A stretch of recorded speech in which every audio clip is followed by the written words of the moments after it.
Right now, in this very moment, you're probably doing what every human being does. You're fighting something. Maybe it's a situation that won't change, thoughts that won't quiet, or just this constant feeling that life should somehow be different than it is. If you've ever felt exhausted from trying so hard to control everything around you, you're about to discover why a prince 2,500 years ago walked away from unlimited power to solve this exact same human struggle. Tonight, you're going to learn the ancient secret of stopping the fight.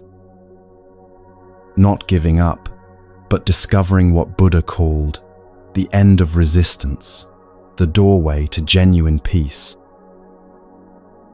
Whether you're listening at 2 a.m. with a racing mind, during your lunch break feeling overwhelmed, or simply seeking something deeper, this story will meet you exactly where you are. If it feels right, share where you're listening from, your bedroom, your car, perhaps a quiet corner of your world where you finally have a moment to breathe. Grab something cozy, dim those lights, and let yourself settle completely. Here's the beautiful truth. Whether you hear every word or drift into the most peaceful sleep you've had in months, this ancient wisdom works even when you're not trying. Welcome to Moonmind Temple, where tonight we stop fighting life and start flowing with it. The journey begins now.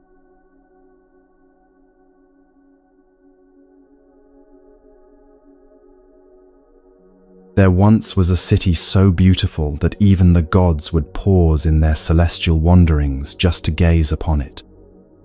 Kapilavastu stood like a jewel against the earth, its walls gleaming white as autumn clouds, its towers reaching toward heaven with such grace that visitors often wondered if they had stumbled into a fragment of paradise itself. In this city, darkness was as unknown as poverty, and every street seemed to shimmer with an inner light that made ordinary worries simply melt away. The people who walked these golden streets had faces that glowed with contentment, and children played in gardens where flowers bloomed in impossible colors year-round. Silver moonbeams would dance across the rooftops each night, and by day, when the terraces caught the morning sun, the entire city looked like a river of lotuses flowing gently towards some distant, peaceful shore. Yet for all its beauty, for all its perfection, Kapilavastu held within its walls a story that would teach the world about the most fundamental truth of human existence, that even in paradise, the heart knows when it lives in a cage. King Shuddhodana ruled this magnificent realm, with hands both gentle and strong. He was the kind of leader who brought light wherever he walked, whose wisdom drew people like flowers turning toward the sun.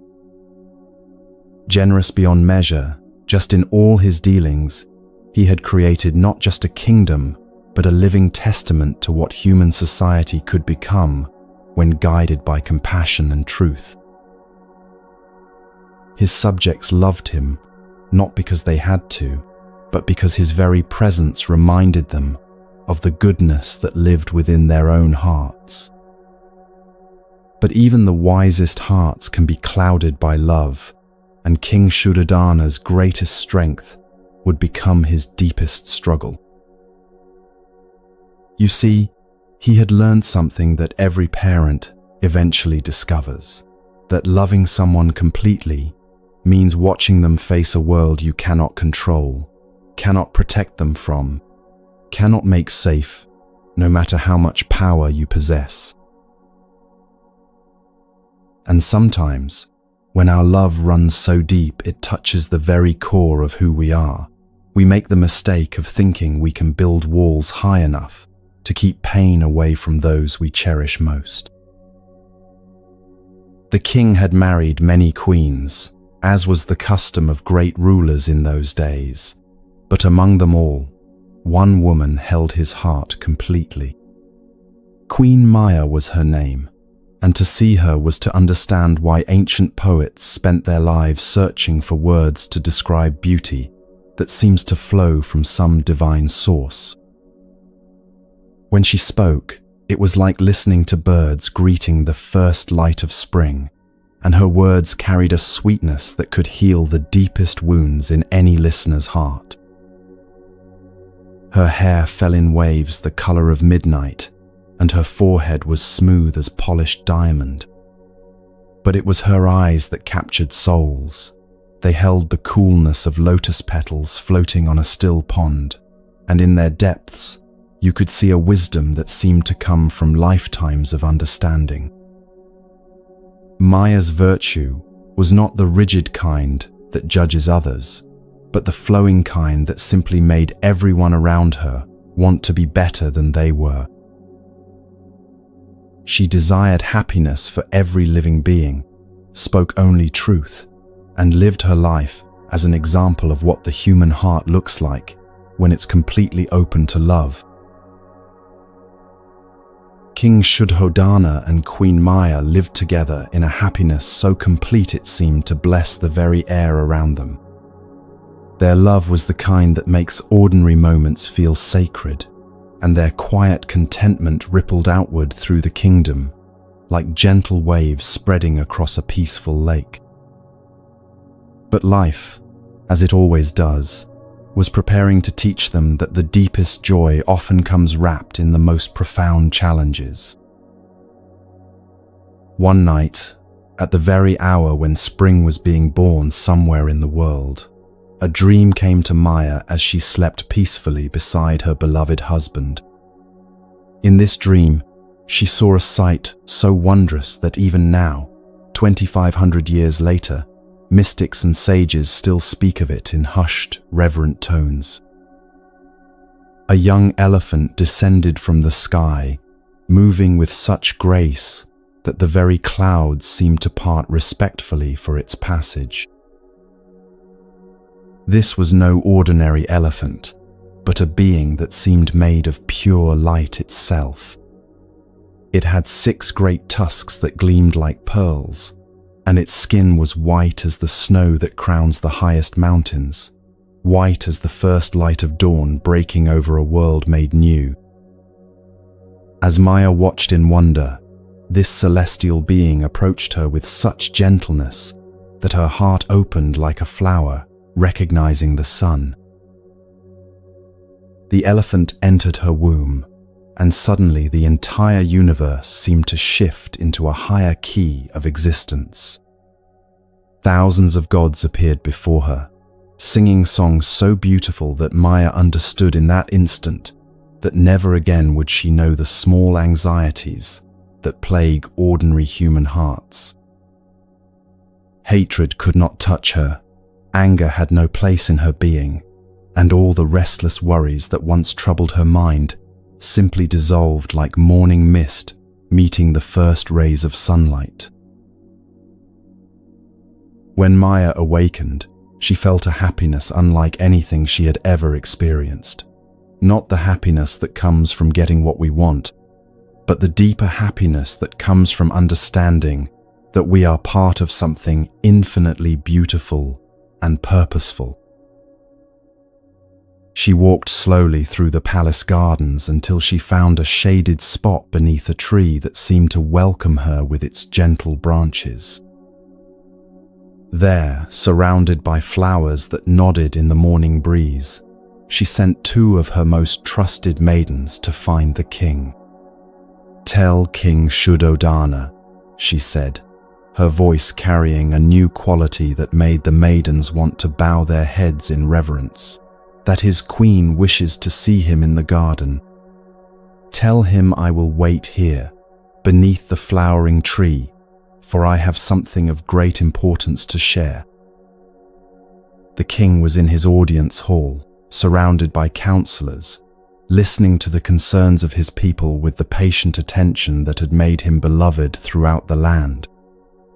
But when the maidens delivered Maya's message, Something in their tone told him this was not an ordinary request. He rose immediately, his heart already quickening with a mixture of anticipation and concern that every husband knows when his beloved calls him with unusual urgency. He found Maya sitting gracefully beneath the tree, and one look at her face told him that something profound had changed. There was a light in her eyes that seemed to come from some inner sun, and her very presence felt different, as if she had been touched by something sacred that had left her fundamentally transformed. He approached quietly, without arrogance or haste, and when he reached her side, he asked simply, "My beloved, why did you send for me? What do you wish to tell me?" Maya told him of the dream she had experienced, describing every detail with the precision of someone who knew she had witnessed something that would change not just their lives, but the course of human history itself. When she finished, she looked at her husband with eyes that held both joy and a strange kind of knowing. "My lord," she said softly, "there are wise Brahmins in our kingdom who understand the language of dreams. Send for them, I pray you, for they will know whether this vision brings us reason to rejoice or cause to mourn."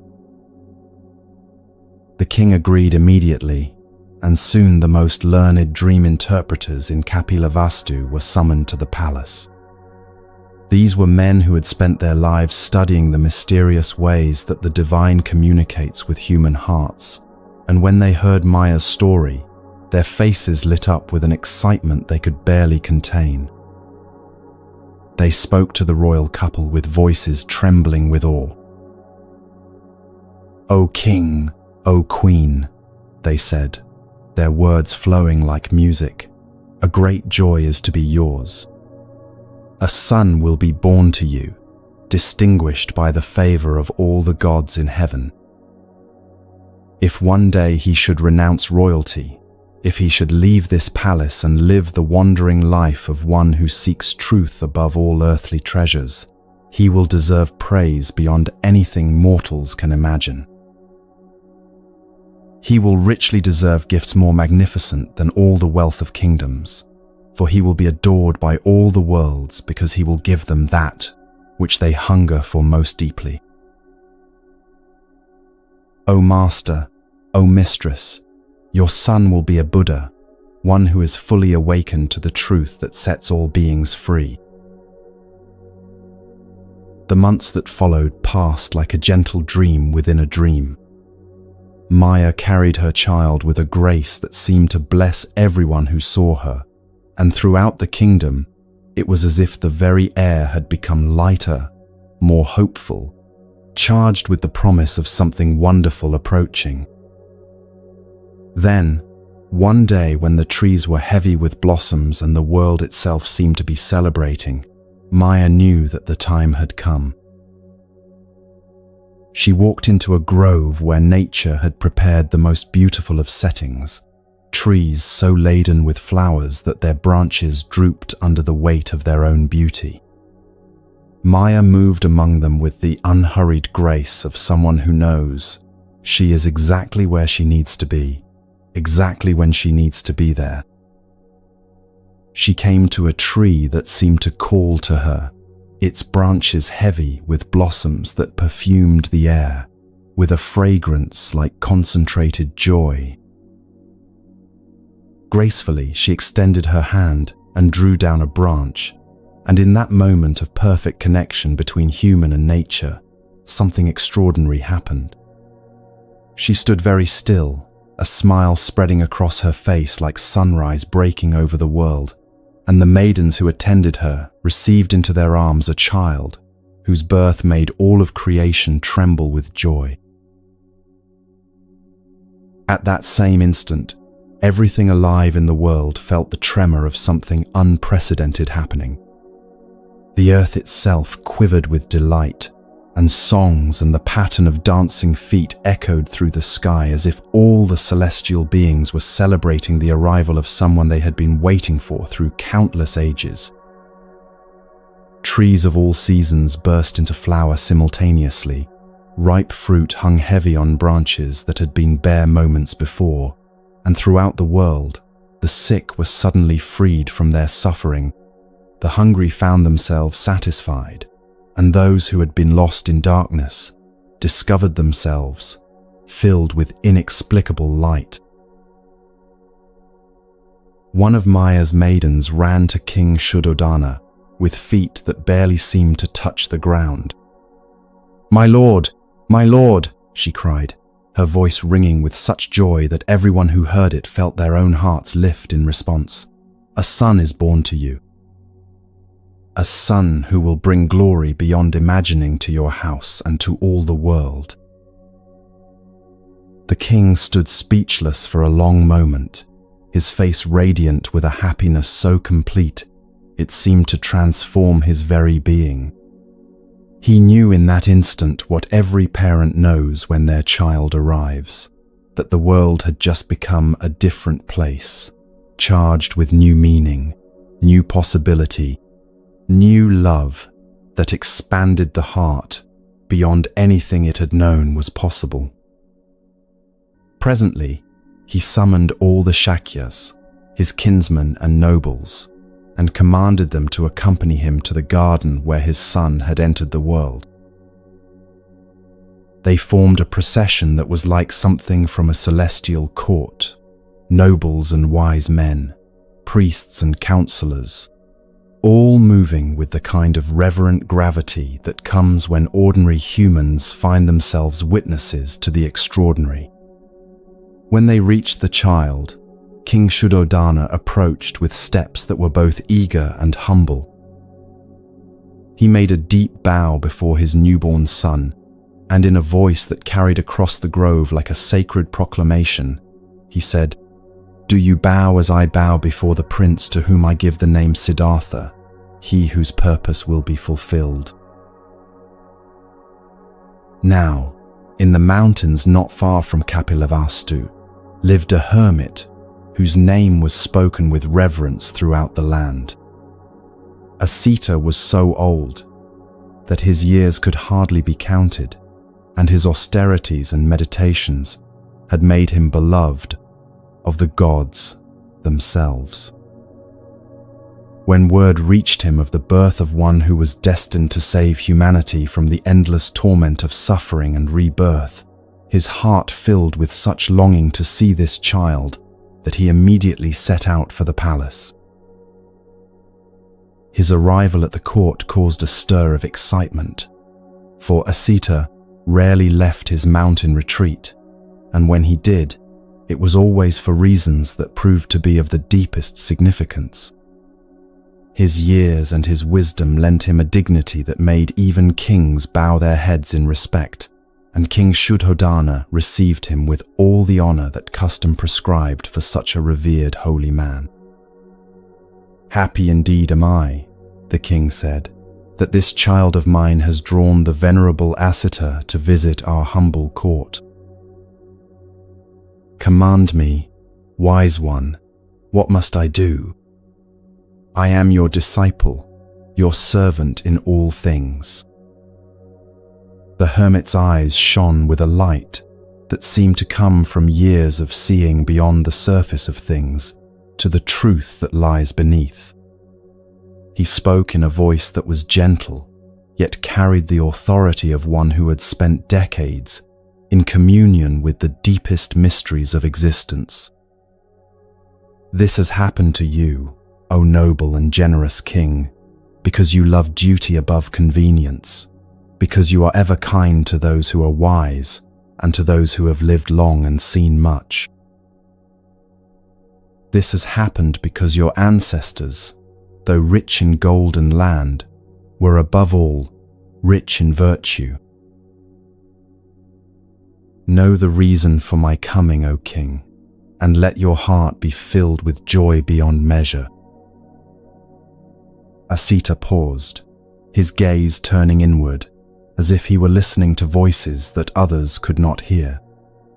"In the air," he continued, "I heard a divine voice speaking words that made my old heart leap like a young deer in spring meadows. This voice said, "A son has been born to the king of the Shakyas, a son who will possess true knowledge, who will understand what others have sought through countless lifetimes of searching." I heard these words carried on the wind, and I came immediately, for my eyes must behold the glory of the Shakyas while there is still time. Overwhelmed with joy and curiosity, the king went immediately to fetch his son.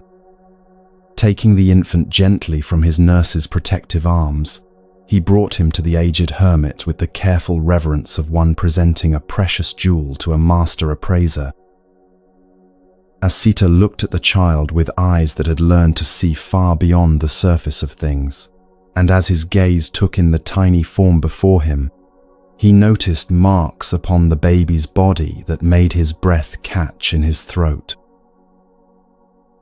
These were the signs that the ancient texts spoke of, the subtle physical characteristics that marked one who would become a Buddha, one whose very presence would transform the world's understanding of what it means to be human. For long minutes, Azita simply gazed at the child, his heart swelling with a joy so profound it seemed to encompass not just this moment but all the suffering humanity that this small being would one day help to heal. Then, to everyone's amazement, tears began to flow down the old hermit's weathered cheeks. He sighed deeply, a sound that seemed to carry the weight of lifetimes, and turned his eyes toward the sky, as if seeking some kind of comfort or understanding from the heavens themselves. King Shuddhodana saw these tears and felt his heart constrict with sudden fear. How could this holy man, who had spoken of glory and joy, now weep while looking at his precious son? "You say, O venerable one," the king spoke, his voice tight with anxiety, "that my son's body bears the marks of divinity. You say his birth was wondrous, that his future glory will be supreme. Yet you look at him with eyes filled with tears. Is his life then to be fragile?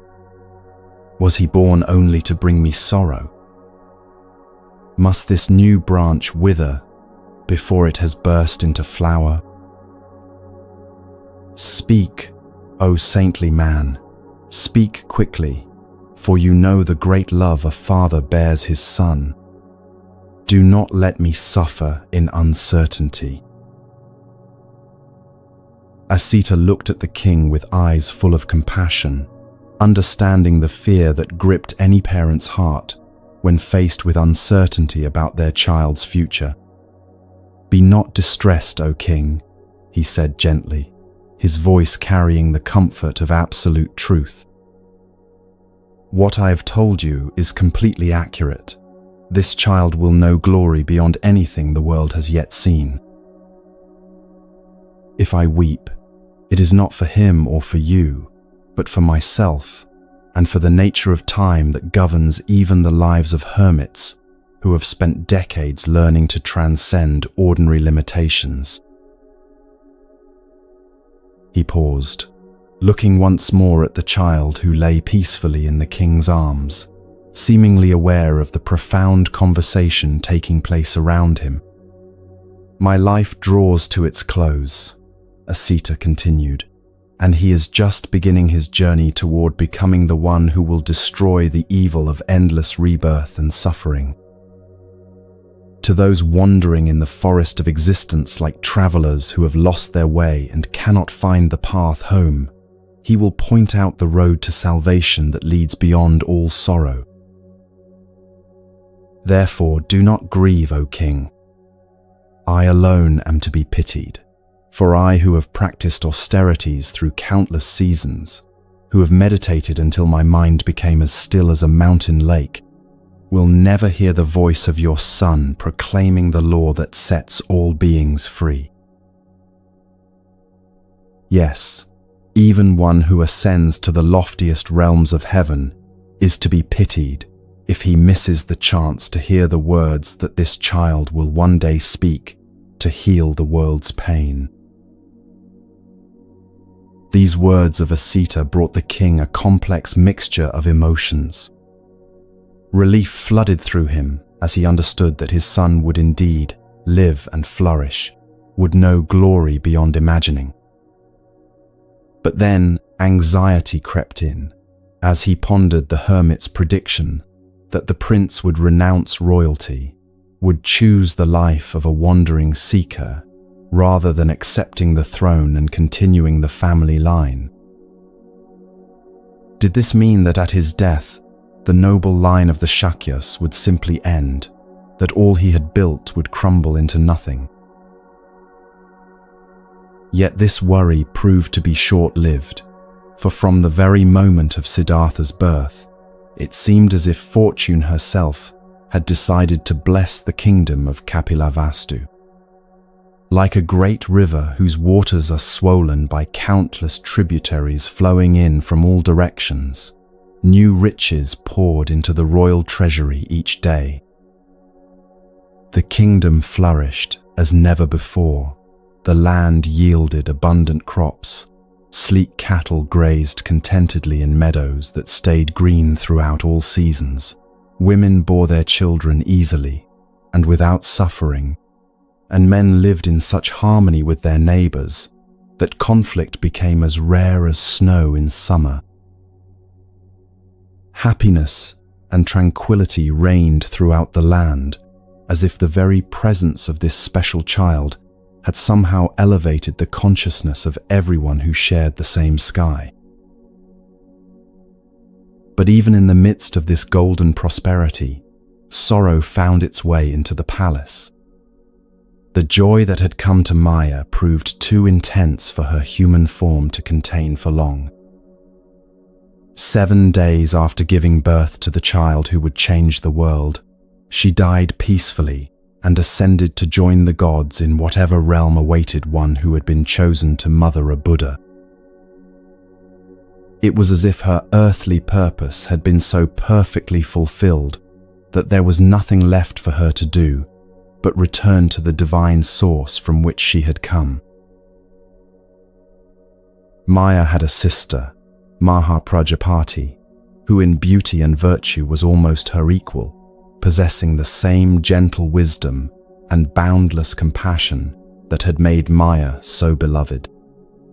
The infant prince was given into Maha Prajapati's care, and she looked after his needs as tenderly as if he were her own child, perhaps even more tenderly, for she understood the sacred responsibility that had been placed in her hands. Under her loving attention, Siddhartha grew with a grace that was visible to everyone who saw him. Like fire fanned by an auspicious wind, like the moon reigning as queen among the luminous stars, like the morning sun rising majestically over the eastern mountains, the prince developed in strength and beauty and wisdom that seemed to increase with each passing day.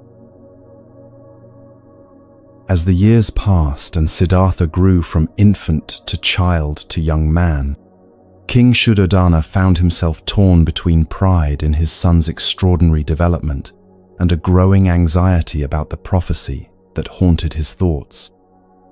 He did not want his family line to end with him, did not want to see the kingdom he had built with such care pass into the hands of strangers.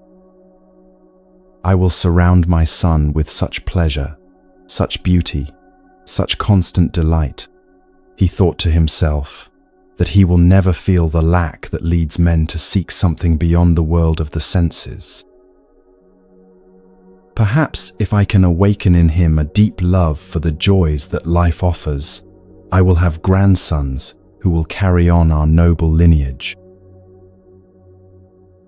So the king sent for his son one day when Siddhartha had reached the age when young men traditionally begin to think of marriage and family. "My child," he said, settling beside the prince in the palace garden where they could speak privately, "you have reached an age when it would be natural and good to think of taking a wife. If there is some maiden who has caught your eye, some daughter of a noble family who pleases you. Tell me, and I will arrange for you to meet her properly." But Siddhartha's answer surprised his father with its directness and its unexpected direction. "I am not one of those who actively seek the company of women, father," he replied thoughtfully. "It seems to me that my destiny lies in living quietly in the forests, where through meditation and contemplation my mind might find the peace that seems to elude so many people, even those who have everything the world considers valuable." The king felt his heart sink at these words, recognizing in them an echo of the hermit's prophecy. But Siddhartha continued speaking before his father could respond. "However, I have been thinking about this question you raise, and I notice that there have been men throughout history who found great wisdom while still maintaining households, still loving wives, and raising children. Does not the lotus grow and flourish even when its roots are deep in the muddy bottom of the pond, even when it's surrounded by tangles of lesser plants? Perhaps I can follow their example, finding the balance between worldly responsibility and spiritual seeking. Give me 7 days to consider this matter fully, Father, and in 7 days I will give you my complete answer." During those 7 days, Siddhartha spent long hours in quiet reflection, considering what qualities he would most value in a life partner, what kind of person could share his journey regardless of where it might lead. He thought not just of beauty or noble birth, but of the deeper qualities that make a true companion through all of life's changes and challenges. When the week had passed, he returned to his father with an answer that was both specific and idealistic. "Father," he said, "if I am to marry, she must be a woman of rare merit in every sense of that word. She whom I marry will indeed have the flower of beauty, but her youth will not make her vain, nor will her loveliness make her proud or cause her to look down on others who are different. She whom I marry will have a sister's affection and a mother's tenderness for all living creatures, not just those she finds easy to love, but all beings who suffer or struggle or seek happiness. She whom I marry will be pure in body, pure in speech, and pure in thought, not the purity that comes from never having faced temptation, but the purity that comes from consistently choosing what serves the highest good. Father, if you know a maiden who possesses these qualities, regardless of her family's rank or wealth, you may arrange for us to meet, for it is not position or riches I seek in a partner, but virtue and wisdom and a heart that naturally flows toward compassion." King Shuddhodana was both impressed by his son's thoughtfulness and daunted by the challenge these requirements presented. He summoned his household priest, a wise Brahmin who knew all the noble families of the region, and carefully enumerated the qualities Siddhartha sought in a wife. "Go, learn one," the king instructed. "Visit all the houses of Kapilavastu and the surrounding lands. Observe the young women carefully, question them skillfully, and if you find one who possesses even most of these necessary qualities, bring word to me immediately. Remember that my son has made it clear. He seeks virtue above all else, character above convenience, wisdom above wealth." The priest undertook this mission with the thoroughness that had made him trusted advisor to the royal family. He visited house after house, met with family after family, observed young women of every rank and station. Some were beautiful but shallow, others were intelligent but proud, Still others were kind, but lacked the depth of understanding that the prince required. The priest began to despair of ever finding someone who combined all the qualities Siddhartha had described.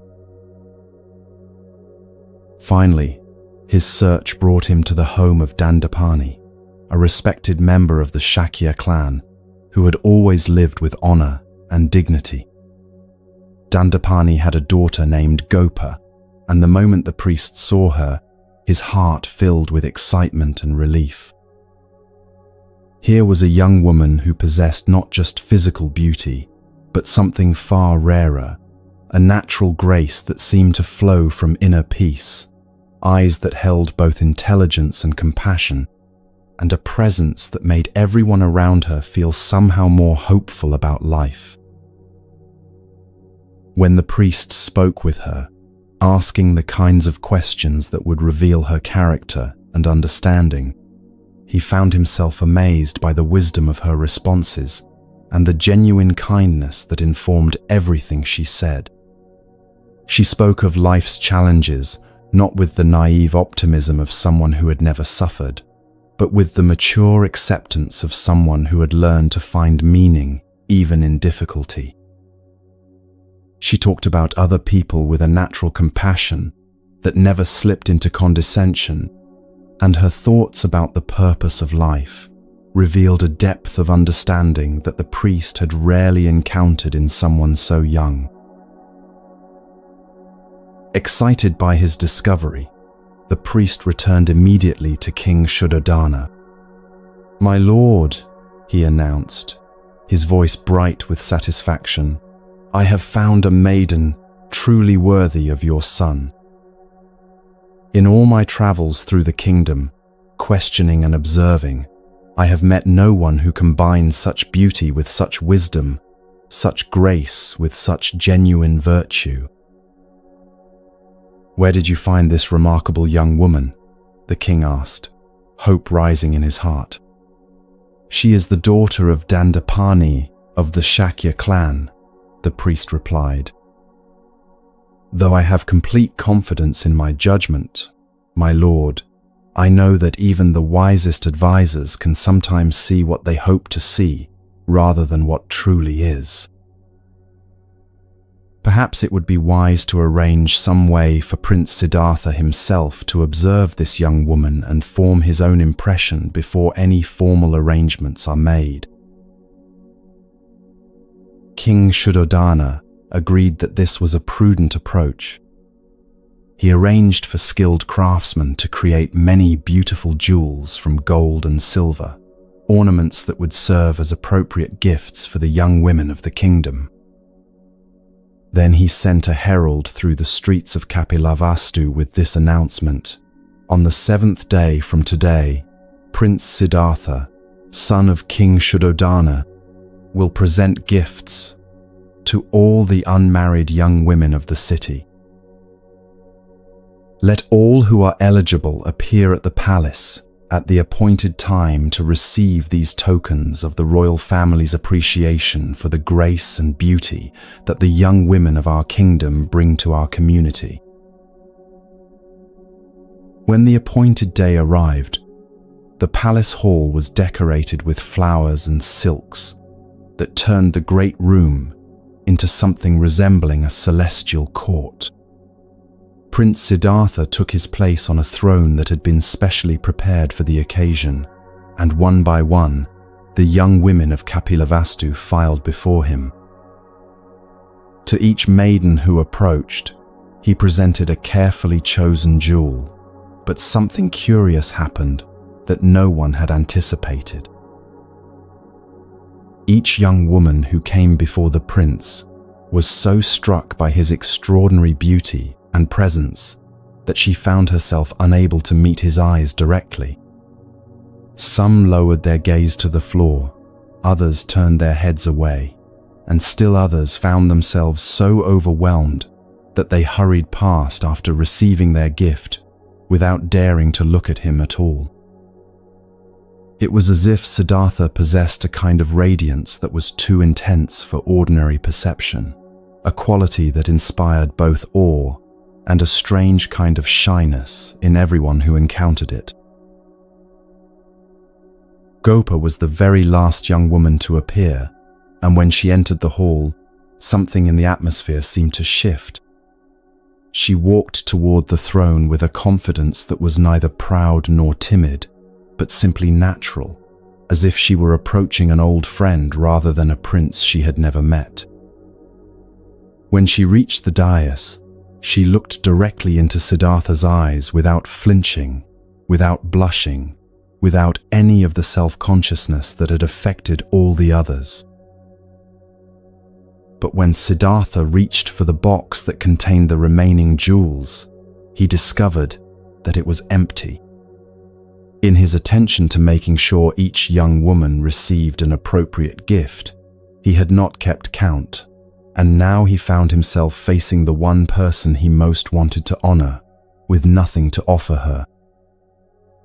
The moment stretched between them, filled with a tension that everyone in the hall could feel. Gopa smiled, and her smile was like sunrise breaking over mountains that had been shrouded in darkness.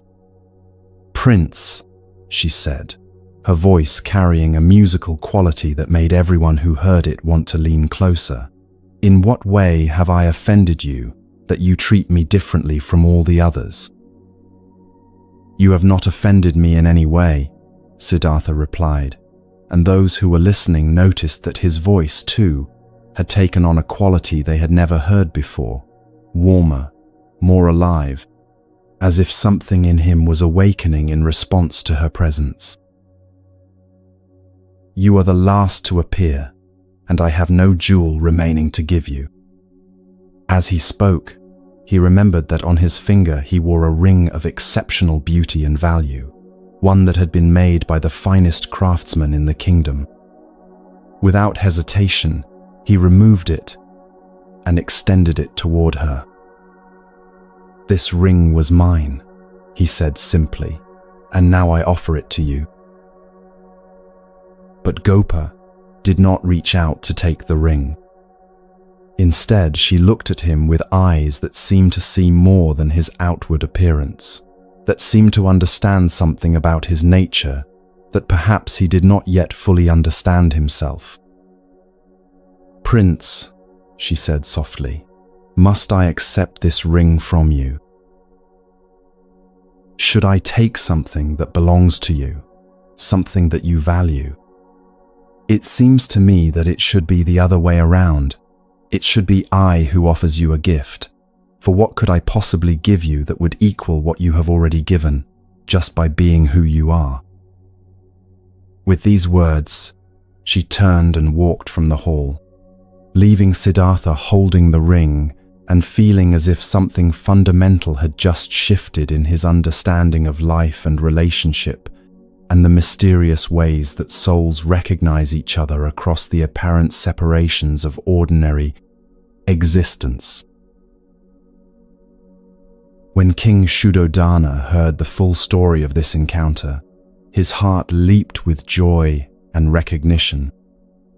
"Gopa alone could face my son without being overwhelmed," he thought to himself. She alone showed the kind of strength and wisdom that could match his own extraordinary nature.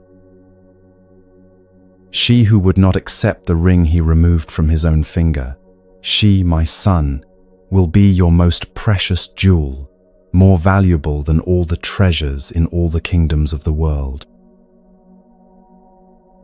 The marriage that followed was celebrated throughout Kapilavastu as the union of two souls who seemed perfectly matched in wisdom, beauty, and noble purpose.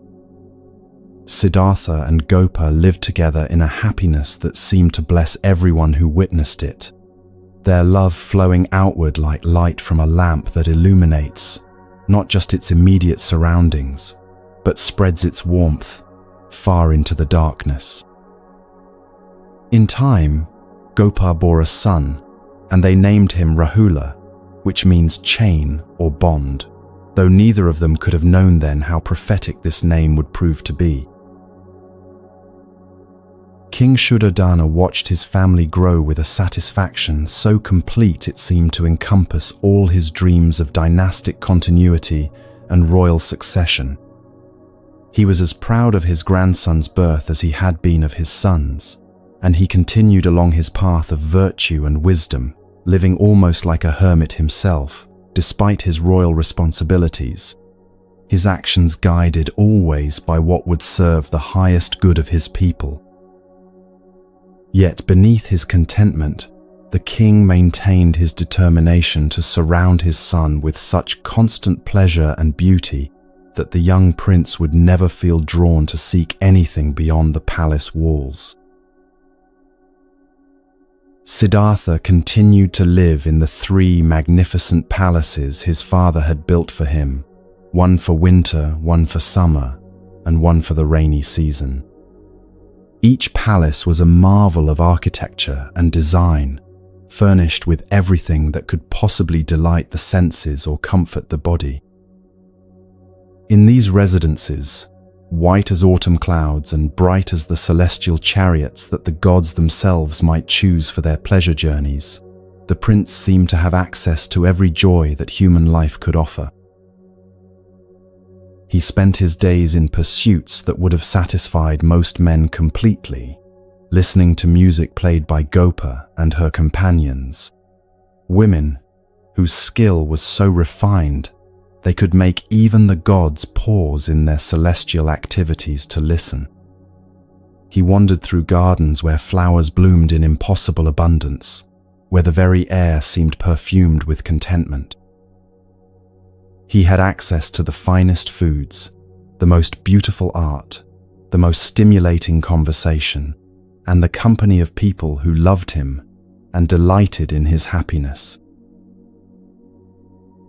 Yet, like a seed that contains within itself the entire tree it will become, something stirred within Siddhartha's heart that all this beauty and pleasure could not quite satisfy.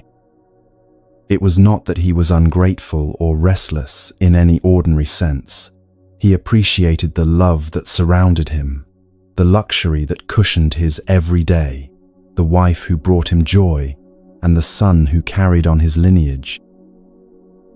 But there was something else, something that whispered to him in quiet moments, something that made him gaze beyond the palace walls with eyes that seemed to be searching for answers to questions he could not yet articulate. In Zen Buddhism, we have a teaching that says even in paradise, the heart knows when it lives in a cage. This doesn't mean that love is wrong or that beauty is meaningless, or that we should reject the good things life offers us. It means that the human soul, when it begins to awaken, recognizes that no external circumstance, no matter how perfect, can provide the deep peace and understanding that we most fundamentally seek. Trying to protect someone from life is like trying to stop the river from flowing. It comes from love, but it cannot succeed because growth and awakening require that we encounter reality directly, in all its complexity and challenge. And so, Prince Siddhartha lived in his golden cage, surrounded by every comfort, protected from every hardship, loved beyond measure, and still, in the depths of his being, something called to him, something that would not be satisfied by even the most perfect of external arrangements. What we resist in our children, we often create, for the soul that is meant to seek truth will find a way to do so, regardless of how many walls we build to keep it safe. Love that tries to control, even with the best of intentions, becomes a form of suffering for both the one who controls and the one who is controlled. The stage was being set for a journey that would take Siddhartha far beyond the boundaries of his protected world, a journey that would teach him, and through him, all of humanity, that the peace we seek cannot be found by arranging our external circumstances perfectly, but only by learning to meet whatever arises with a heart that has stopped resisting the fundamental nature of life itself.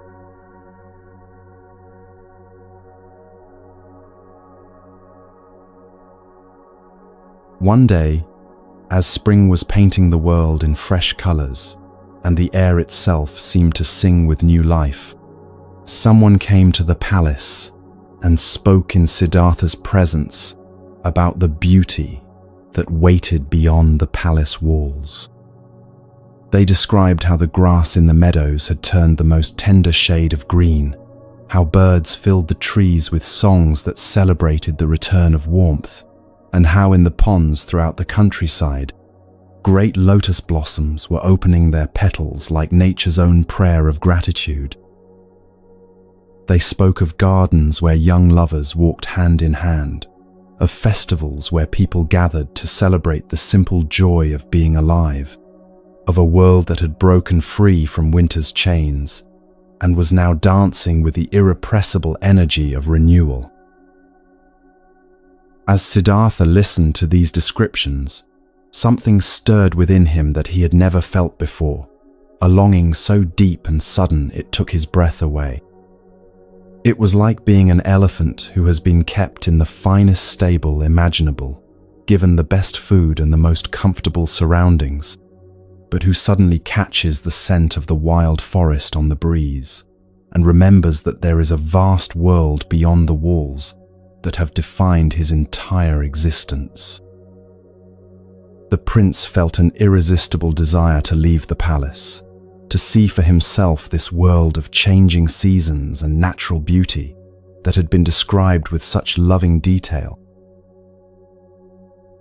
When King Shuddhodana learned of his son's request to venture beyond the palace grounds, his heart filled with the kind of anxiety that every parent knows when their child asks for something that feels dangerous. The king understood that this moment had been inevitable. He could not keep his son enclosed forever, no matter how much love and fear motivated his protectiveness. But he was determined that if Siddhartha must see the world, it would be a carefully prepared version of the world, one that would not disturb the serenity of his son's soul or plant seeds of the kind of questioning that might lead him away from the throne and the family line. Very well, the king thought to himself, my son shall go out and see the beauty of the kingdom, but he will see only beauty. He must encounter nothing that will trouble his peace of mind, nothing that will make him suspect there is suffering in the world, nothing that might awaken in him the desire to seek answers to questions that are better left unasked. And so the king gave orders that took many days to carry out completely. The city was decorated as if for the greatest festival in its history. Garlands of flowers were strung across every street, bright banners fluttered from every building, and the entire route that the prince would travel was transformed into something that looked like a pathway through paradise itself. The most magnificent chariot in the royal collection was prepared, a vehicle made of gold that seemed to capture and reflect sunlight in ways that made it appear almost alive. 4 horses with coats like polished bronze were chosen to pull it, and their harnesses too were made of gold, so that when they moved, the entire procession would create a spectacle worthy of the gods themselves. But the king's most careful preparations concerned not what his son would see, but what he would not see. Orders went out throughout Kapilavastu that on the day of the prince's journey, all those who were old, sick, or suffering in any way were to keep themselves hidden from view. Every beggar was given enough gold to stay comfortably out of sight. Every person who showed signs of illness was provided with shelter, where they could rest until the royal procession had passed, and every elderly citizen was gently asked to remain indoors until the prince had returned safely to the palace. Only the young, the healthy, the beautiful, and the prosperous were allowed on the streets through which Siddhartha would pass. When the appointed day arrived, the king came to his son's chambers, with tears glistening in his eyes. He embraced Siddhartha with the fierce tenderness of a father who knows he is about to release his child into a world he cannot control, and as he kissed his son's forehead, he whispered simply, "Go." But his heart spoke differently than his words, for every fiber of his being wanted to hold his son close and safe forever, protected from all the harsh realities that waited beyond the palace walls. The golden chariot moved through the streets like a vision from a celestial realm. Chandaka, the most trusted charioteer in the kingdom, held the gold reins with hands that had guided countless royal journeys, and the 4 horses stepped with a grace that made their movements seem more like dancing than mere transportation. On both sides of the street, crowds of people had gathered to watch the prince pass, and their faces glowed with admiration and joy as they caught sight of him. Some in the crowd praised Siddhartha for the kindness they could see in his glance, the way his eyes seemed to bless everyone they rested upon. Others spoke of his dignified bearing, the natural nobility that made him seem like royalty not just by birth but by the very quality of his presence. Still others marveled at the beauty of his features, the way harmony seemed to flow from every line of his face, and many glorified his obvious strength and vitality, the sense that here was a young man in the absolute prime of life, radiating health and vigor like the sun radiates light. As Siddhartha rode through this carefully orchestrated scene of prosperity and joy, his heart filled with a happiness he had never experienced before. The wealth and beauty of his people delighted him. The evident contentment on their faces made him proud of the kingdom his father had built, and the natural loveliness of the city in springtime filled his soul with something that felt like pure gratitude for the privilege of being alive. For the first time in his life, he felt truly connected to the world beyond the palace walls, and he began to understand why some people spoke of life as an adventure worth celebrating.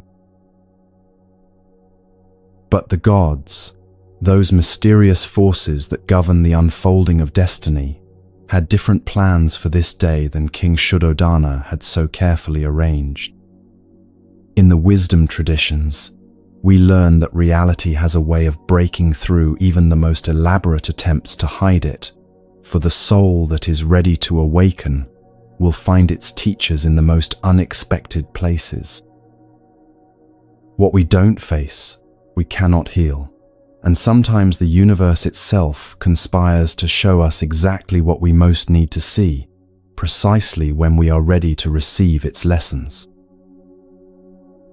The gods, understanding that Siddhartha's time for awakening had come, decided to pierce through the beautiful illusion that had been created for his protection. They took the form of an old man, ancient beyond counting, and placed him directly on the path where the prince's chariot would pass. This was no ordinary elderly person who might simply be hurried out of sight, but a figure so striking, so impossible to ignore, that even the most determined effort to look away would fail. The man was leaning heavily on a walking staff, his body bent with the weight of years that seemed to stretch back to the very beginning of time. He was worn out and decrepit in ways that made every step appear to be a monumental effort, and the very sight of him was like looking at a living demonstration of everything that King Shuddhodana had tried to hide from his son. Thick blue veins stood out on his arms and hands like rivers, mapping the geography of extreme old age. His teeth chattered not from cold but from the tremors that age had brought to his body, and his skin was a maze of deep wrinkles that told the story of decades of sun and weather and the simple passage of time. Only a few strands of dirty grey hair hung from his scalp, and his eyelids had lost their lashes entirely, leaving his eyes red-rimmed and watery. His head and limbs shook with a palsy that seemed to make every moment of his existence a struggle against his own body's betrayal. He moved with the painful slowness of someone for whom every step required conscious effort and determination, and yet there was something in his very presence that commanded attention, that made it impossible to look away or pretend he was not there. When Prince Siddhartha saw this being, so utterly different from every person he had encountered on the journey thus far, he felt something shift deep within his chest. It was as if he was seeing not just an individual person, but a truth about existence that had been hidden from him all his life. His eyes filled with a sorrow he could not name, and he turned to Chandaka, his voice carrying a quality of urgent confusion that the charioteer had never heard before. "What is this man I see before us?" Siddhartha asked, his words coming slowly as if he were trying to understand something that challenged everything he thought he knew about life. His hair is grey and his body is so bent that he must cling to his staff with hands that appear to have no strength left in them. His eyes are dull and clouded. His limbs shake and falter with every movement he attempts. "Tell me, Chandaka, is this man some kind of monster? Has nature made him thus from birth, or has some terrible accident befallen him? What has happened to transform what must once have been a normal human being into this pitiable figure?" Chandaka should not have answered this question. His instructions had been clear, and he understood the king's desperate desire to protect his son from exactly this kind of disturbing revelation. But the gods, working through the mysterious forces that guide human destiny, confused the charioteer's mind at this crucial moment. Without fully understanding the mistake he was making, without considering the consequences of his words, Chandaka found himself speaking truths that would shatter forever the prince's protected innocence. That which destroys beauty, which ruins vigor, which causes sorrow and kills pleasure, the charioteer said, his voice carrying the weight of universal truth, that which weakens memory and destroys the senses. This is old age. It has seized this man and broken him completely. He too was once a child, my lord, nursing at his mother's breast with the same helpless sweetness that all babies possess. He too once crawled upon the floor, learning to walk as every child must learn, taking his first uncertain steps, while loving hands reached out to catch him if he fell. He grew and became young and strong, with beauty and energy that made him feel as if he could conquer the world. He reached the full flowering of his years, felt the confidence that comes with a body that obeys every command, a mind that grasps every concept. Then, he entered the twilight of his life, and time began its relentless work of wearing away everything he had once been. Now you see before you the ruin that old age makes of every human being who lives long enough to experience its full effects. These words struck Prince Siddhartha like lightning, illuminating a landscape that had been hidden in darkness. His entire body began to tremble, and he felt as if he was seeing clearly for the first time in his life. But what he was seeing filled him with a terror and sadness unlike anything he had ever imagined possible. "Will this fate come to me as well?" he asked, his voice barely above a whisper.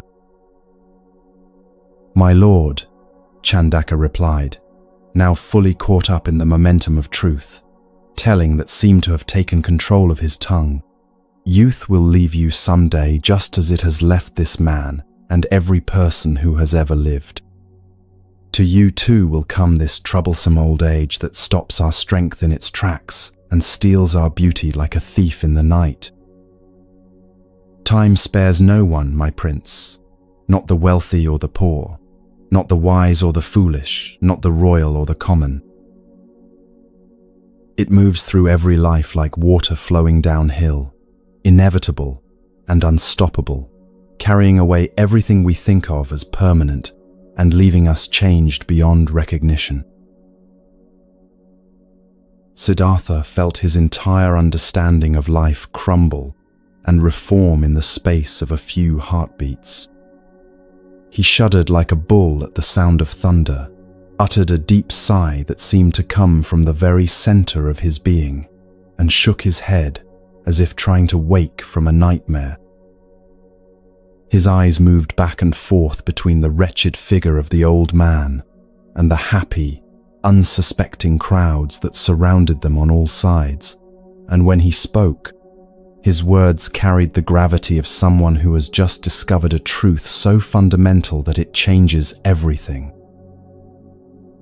So old age destroys memory and beauty and strength in every person who lives, he said slowly, working through the implications of what he had just learned.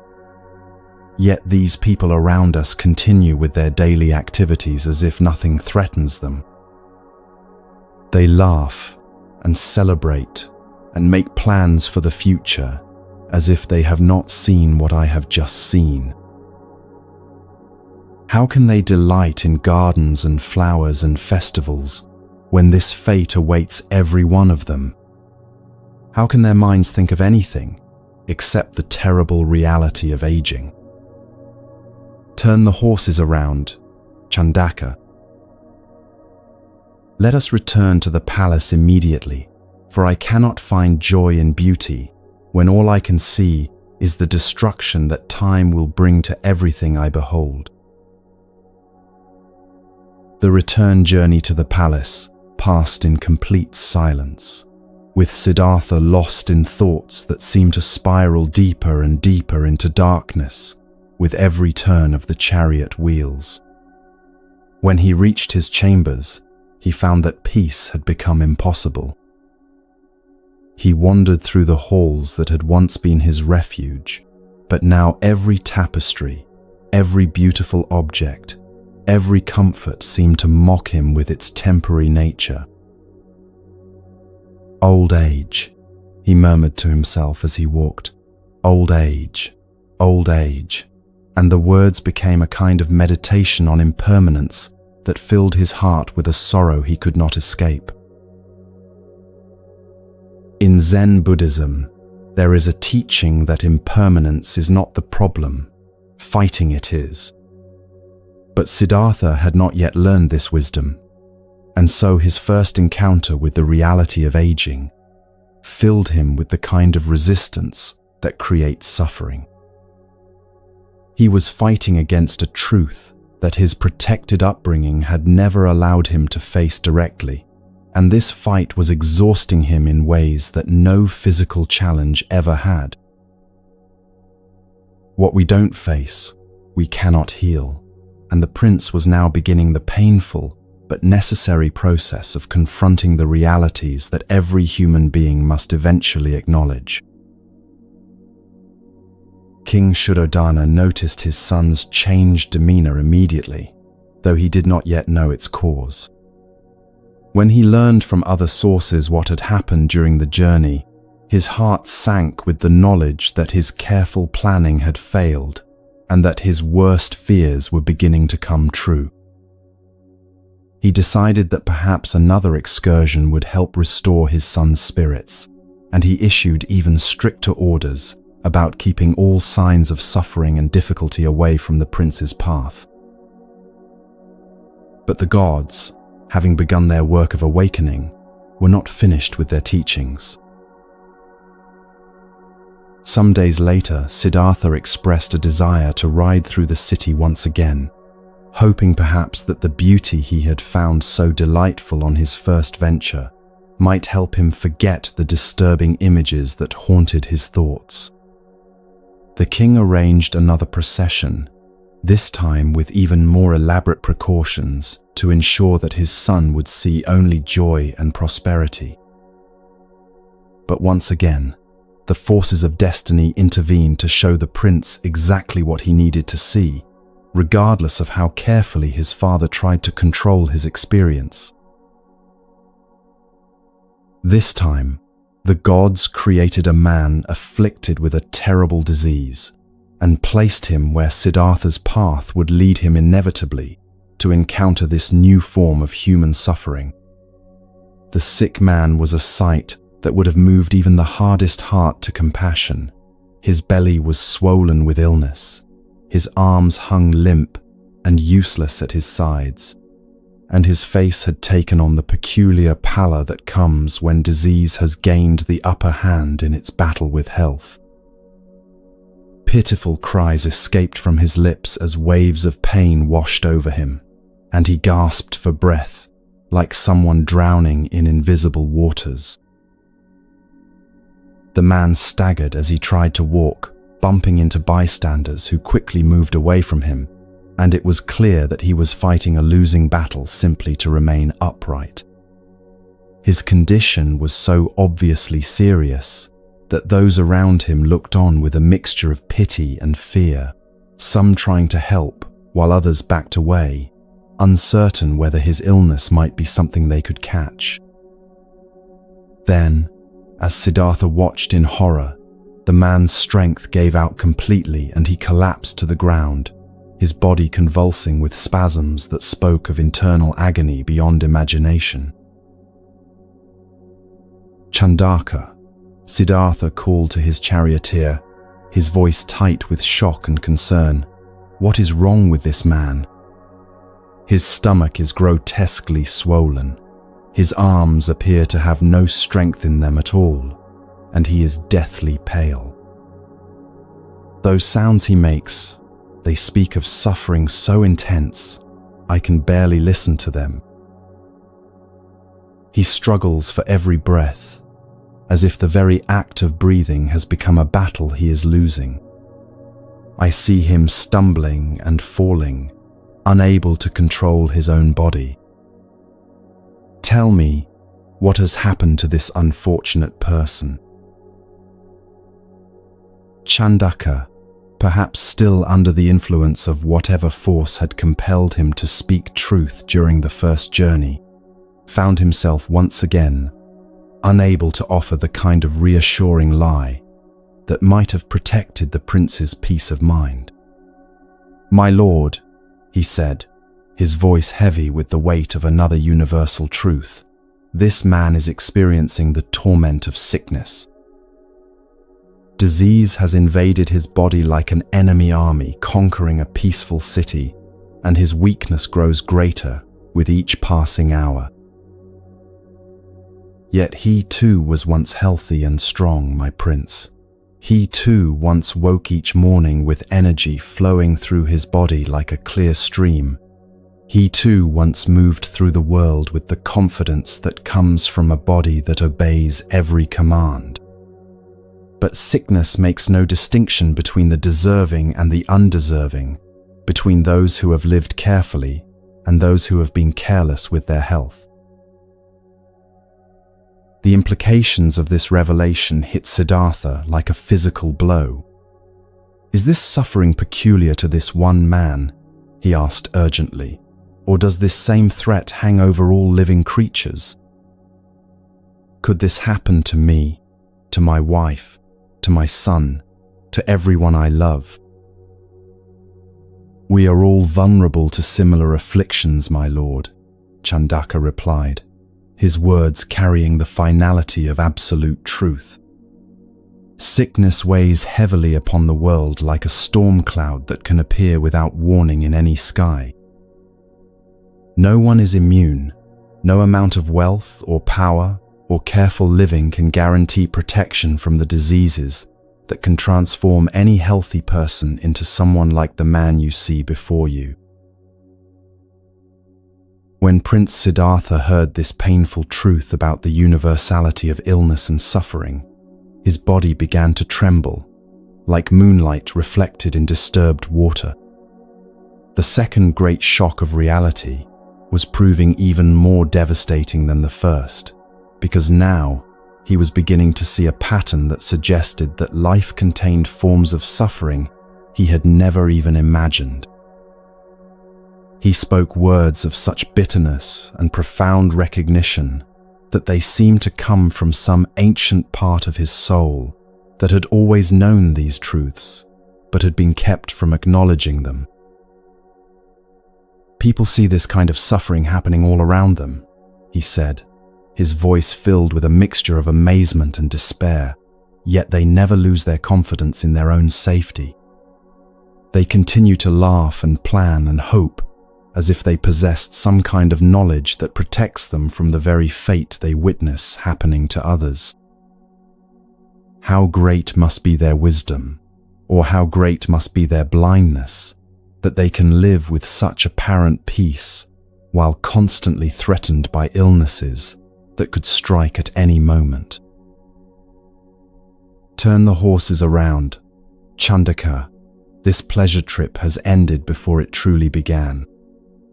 Let us return to the palace, for I have learned to fear sickness in ways that make it impossible for me to find joy in anything I see.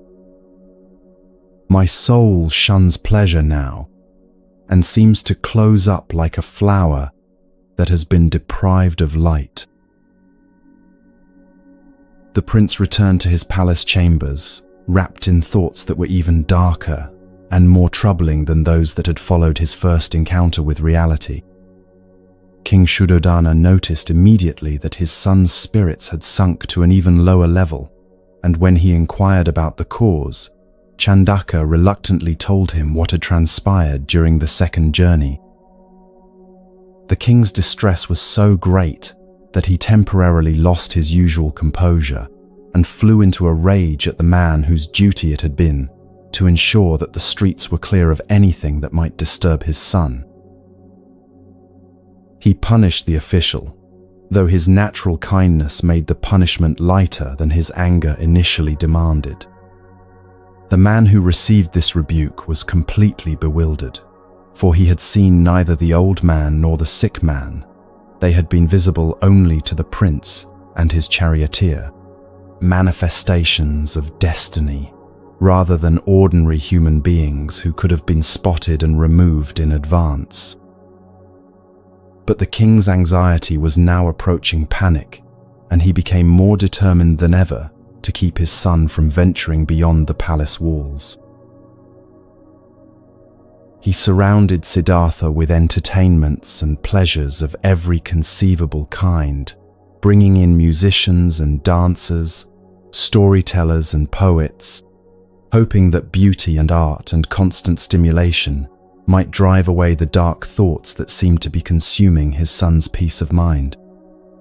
But nothing seemed capable of restoring the prince's former contentment, and it became clear that once a person has begun to see through the surface of life to the suffering that lies beneath, no amount of distraction can completely restore their innocence. Every ending contains a beginning, and Siddhartha's encounters with aging and sickness had begun the end of his protected childhood and the beginning of his transformation into someone who would understand the deepest truths about human existence. Eventually, King Shuddhodana decided that perhaps one more carefully controlled excursion might help his son recover some measure of his lost joy. He gave even stricter orders than before, personally overseeing the removal of anyone who might represent suffering or hardship in any form. He even replaced Chandaka as the prince's charioteer, hoping that a different companion might be less likely to provide disturbing answers to difficult questions. The king felt certain that this time nothing could possibly go wrong, that his son would finally see only the beauty and prosperity that he had originally intended for him to encounter. But the gods were not finished with their lessons, and they understood that Siddhartha needed to face the third and most fundamental truth about human existence before his awakening could begin in earnest. They created a corpse being carried by 4 men, followed by others who were weeping and tearing their clothes in the traditional expressions of grief. This entire funeral procession was visible only to the prince and his new charioteer, a manifestation of destiny that no amount of human planning could have anticipated or prevented. The sight of the dead body being carried on a stretcher, covered with a white cloth that could not disguise the terrible stillness that had replaced whatever life and movement had once animated this form, struck Siddhartha with a force that seemed to stop his heart in his chest. The weeping mourners who followed behind spoke of loss so profound that their grief seemed to fill the air around them with an almost tangible weight of sorrow. Here was something even more final than old age or sickness. Here was the ultimate truth that all life must face, the end toward which every beginning inevitably moves. What is this being that is carried by 4 men and followed by others wearing dark clothes and weeping as if their hearts have been broken beyond repair? Siddhartha asked his charioteer, though part of him already knew that the answer would complete the terrible education he had been receiving about the nature of human existence. The charioteer, like his predecessor, found himself compelled to speak truth rather than offering comforting lies. "My lord," he said solemnly, "this person has neither intelligence nor feeling nor breath remaining in his body. He sleeps now with a consciousness that will never return, as still as grass or a piece of wood. Pleasure and pain no longer have any meaning for him, and friend and enemy alike have become irrelevant to his existence. The body you see carried before us is what remains when life has departed completely, when the spark that makes a person who they are has been extinguished forever." Siddhartha felt the world tilt around him as the full implications of this revelation sank into his understanding. "Is this condition peculiar to this one person?" he asked, though he suspected he already knew the answer. "Or does this same end await every creature that lives and breathes?" "This same end awaits all creatures, my lord," the charioteer confirmed, his words falling like stones into still water, creating ripples that would spread through Siddhartha's consciousness for the rest of his life. Whether they are humble or of noble birth, whether they are wise or foolish, wealthy or poor, beloved or despised, to every being who draws breath in this world, death comes as inevitably as sunrise follows darkness. It is the one appointment that no one can avoid, the one truth that unites every living thing in a common destiny that cannot be escaped through any amount of power or knowledge or desperate bargaining. In that moment, Prince Siddhartha fully understood what death meant, and despite all his courage and strength, he found himself overwhelmed by the enormity of this truth.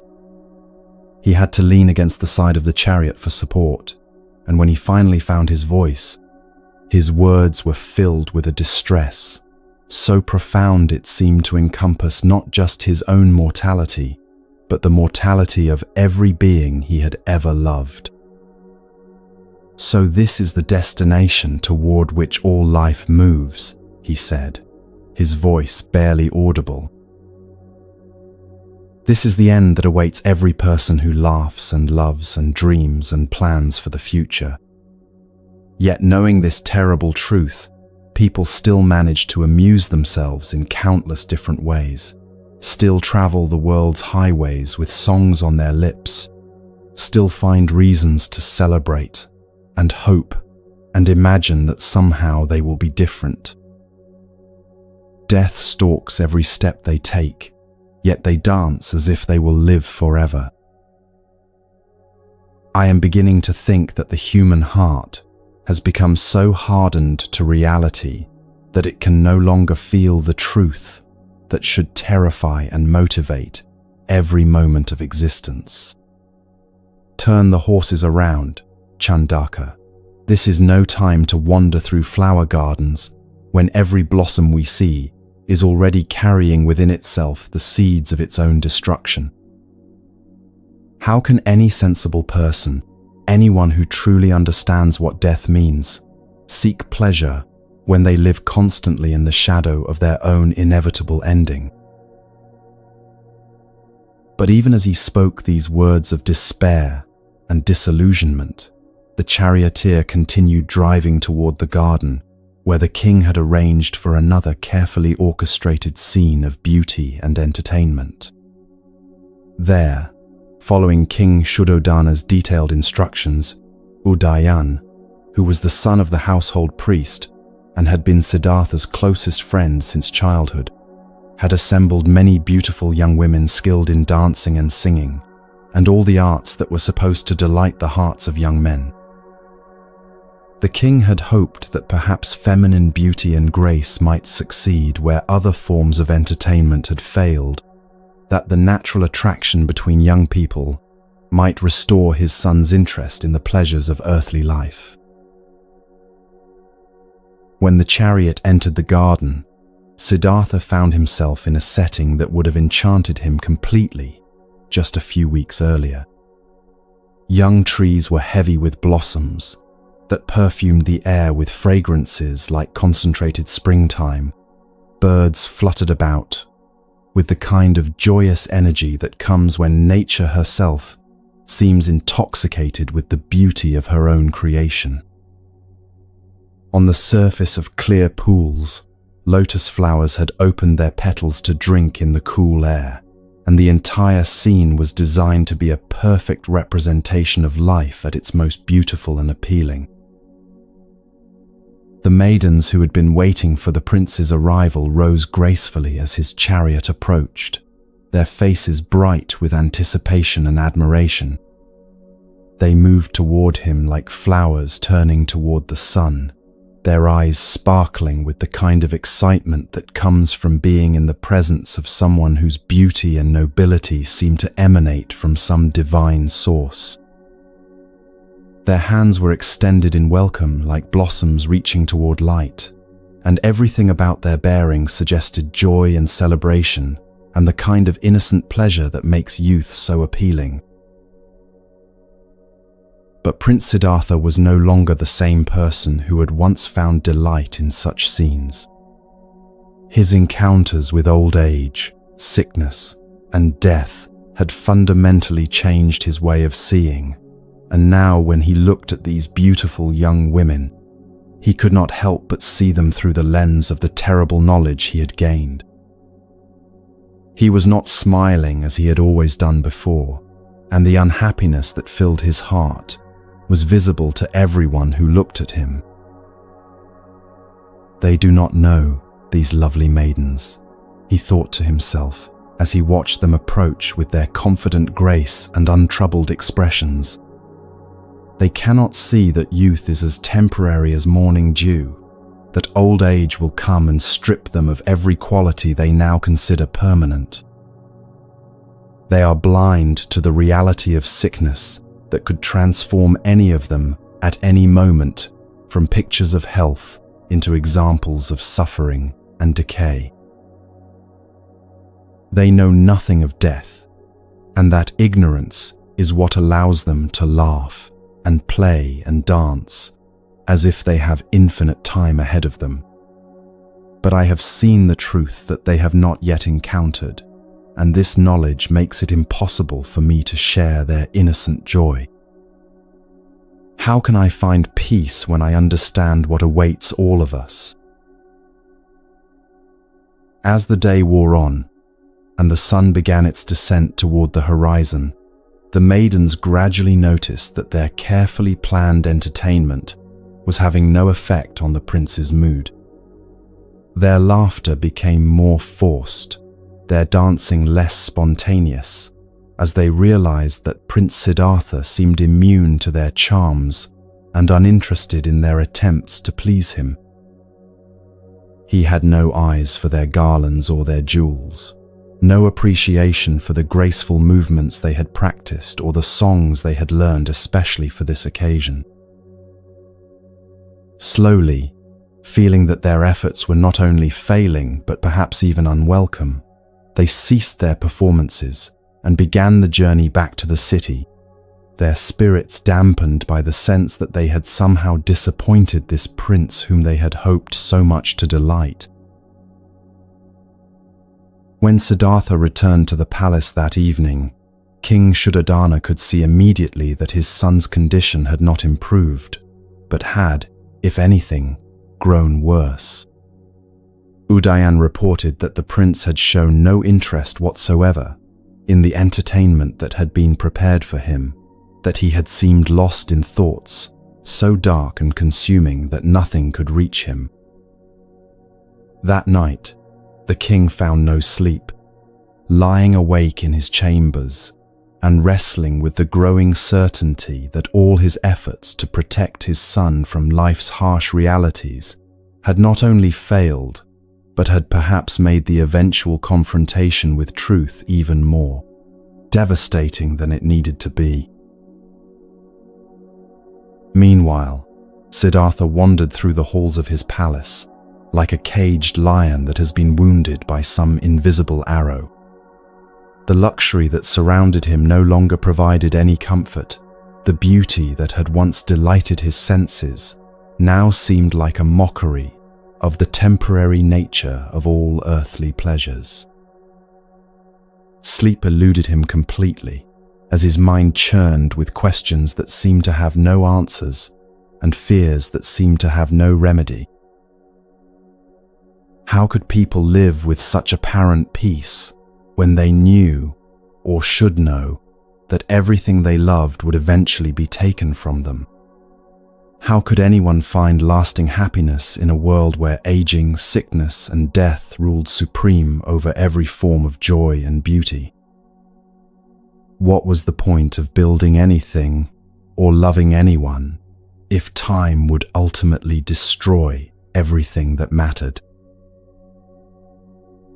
In this state of profound spiritual crisis, Siddhartha felt a great longing for open fields and green meadows, for space where he could walk and think without being surrounded by the material comforts that now felt like barriers between himself and the truth he needed to understand.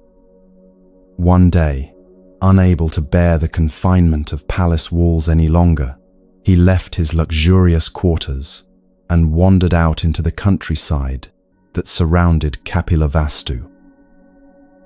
He walked aimlessly through landscapes that would once have filled him with simple pleasure, but now his mind was completely absorbed in pondering the mystery of human suffering and the apparent futility of all earthly endeavors.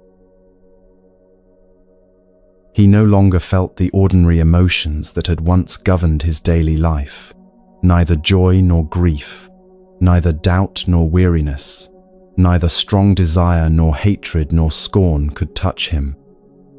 It was as if his encounters with the fundamental realities of existence had burned away everything superficial and left him in a state of profound questioning that transcended normal human feelings.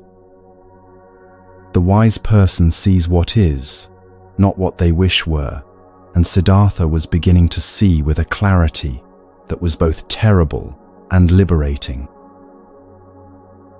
As he walked through the peaceful countryside, lost in contemplation that seemed to deepen with every step, he suddenly became aware of a figure approaching him along the path. This was a man who looked like a wandering monk, dressed in simple robes and carrying himself with the kind of dignified poverty that speaks of someone who has voluntarily given up worldly possessions in search of something more valuable. Like the old man, the sick man, and the dead man, this figure was visible only to Siddhartha, another manifestation of destiny appearing at exactly the moment when the prince was ready to receive the final lesson he needed before beginning his own spiritual journey. "Tell me, who are you?" Siddhartha asked when the monk drew near enough for conversation. There was something about this figure that immediately captured his attention, something that suggested peace and purpose, in ways that contrasted sharply with the anxiety and confusion that had been consuming his own thoughts. "I am a monk," the figure replied, his voice carrying a quality of calm that seemed to flow from some deep inner source of tranquility. "Through fear of birth and death, I have become someone who wanders without attachment to any particular place or possession. I seek deliverance from the very sufferings that you have recently discovered, the endless cycle of aging, sickness, death, and rebirth that traps all beings in patterns of pain they cannot escape through ordinary means. I think differently than other people, for I have learned to see through the illusions that keep most humans bound to pursuits that ultimately bring only disappointment. I shun the pleasures that others chase because I understand that what appears to be happiness is often just another form of bondage. I know nothing of the passions that drive ordinary people to such desperate lengths, for I have found something far more valuable than anything the world of desires can offer." The monk paused, and his next words seemed to come from a place of such profound understanding that they struck Siddhartha's heart, like arrows finding their perfect target. "I seek solitude because it is only in deep quiet that the mind can discover its own true nature.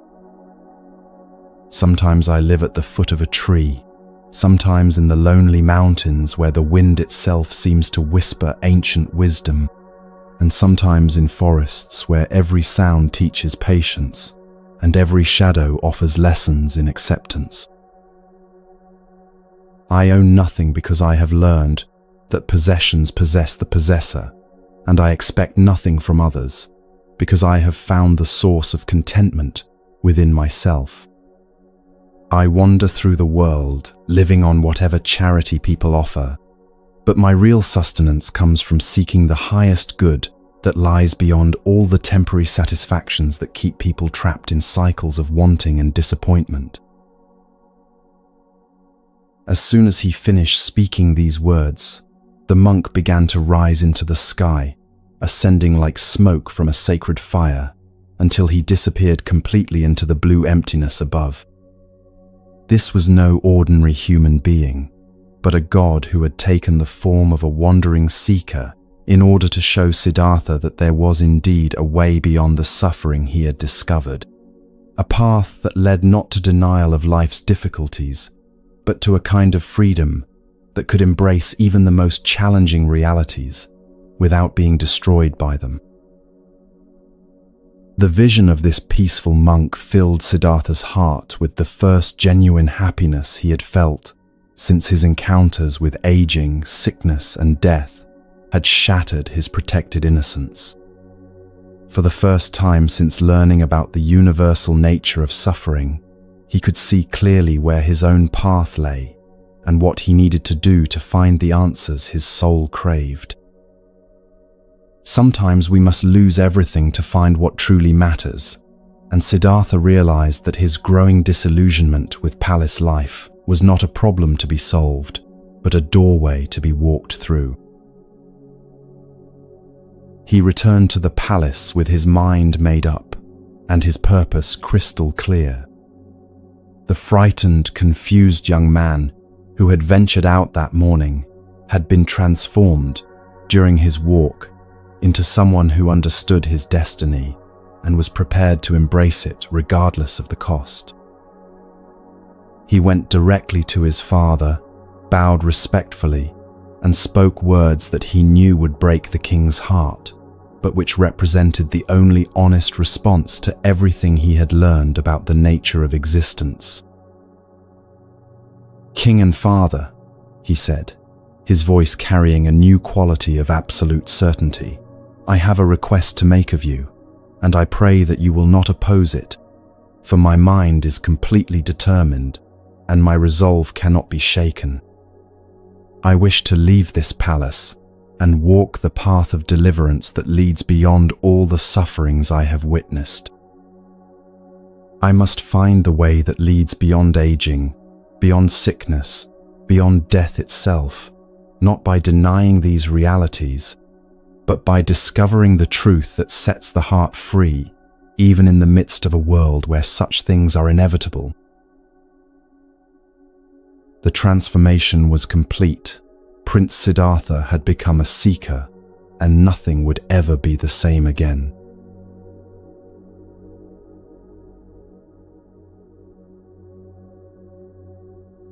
King Shuddhodana felt his world crumble as he listened to his son's words, each syllable falling like stones into the still pond of his heart, creating ripples of pain that seemed to spread through his entire being.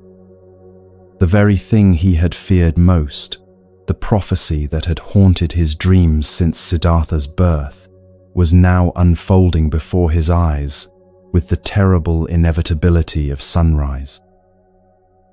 His voice trembled as he responded, and those who witnessed this moment could see the struggle between a father's love and a king's authority playing out across his weathered features. "My son," the king said, tears gathering in his eyes like morning dew on flower petals, "I beg you to give up this idea that has taken hold of your mind. You are still young, barely past the spring of life, and the thoughts that come to us in youth are often like clouds that pass quickly across the sky, casting shadows that seem permanent, but soon give way to clear skies again. Our senses in the early years are eager for new experiences, and our firmest resolutions can be forgotten when we truly understand the cost and effort required to fulfill them." He paused, searching his son's face for any sign that his words were having an effect, but seeing only the quiet determination that had settled there like snow on mountain peaks.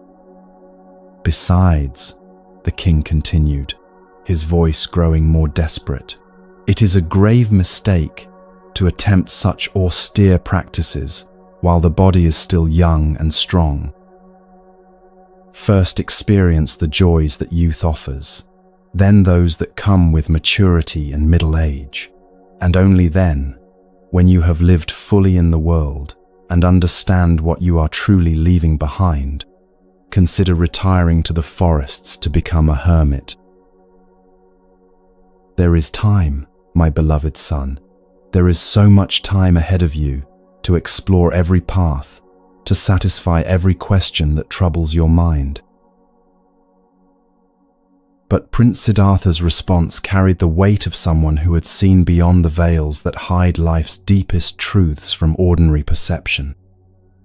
His voice was gentle but unshakable, like water that flows around every obstacle but never deviates from its destined course toward the sea.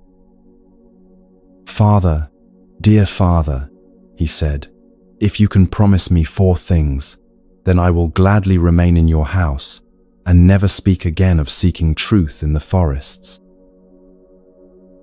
These 4 things are all I require to stay contentedly within these palace walls." "Tell me what they are," the king said eagerly, hope flaring in his heart like a candle suddenly finding more air to feed its flame. "Whatever you ask, if it is within my power to grant, I will move heaven and earth to give it to you."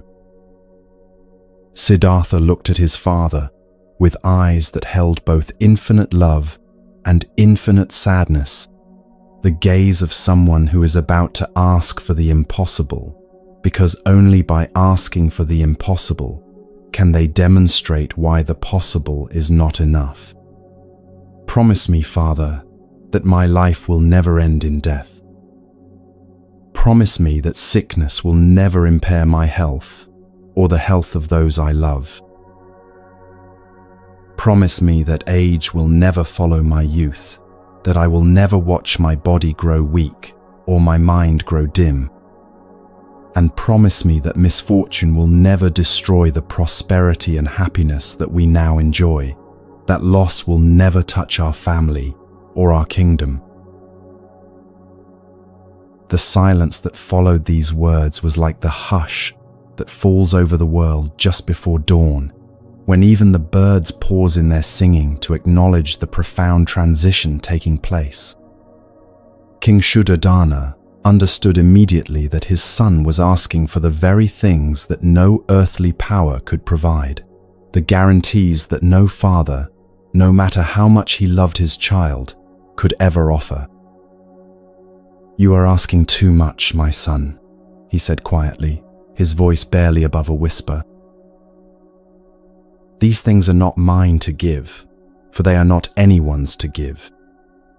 What you seek lies beyond the reach of royal authority, beyond the power of any kingdom or treasure."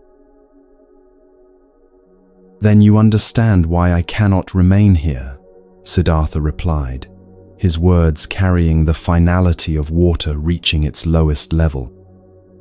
"If you cannot grant these promises, and I know in my heart that no one can, then please do not try to hold me back when I seek to find another way to deal with the realities that make life so filled with uncertainty and pain.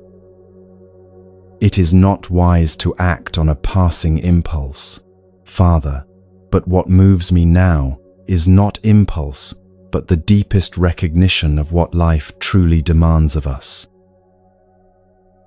He stood with the dignity of someone who has made a decision that aligns perfectly with his understanding of truth, and his next words carried the gravity of mountains settling into their eternal positions. "Solemn as Mount Meru is my resolve," he said, his voice resonating with quiet power. "You ask me to give up this path, but consider this carefully.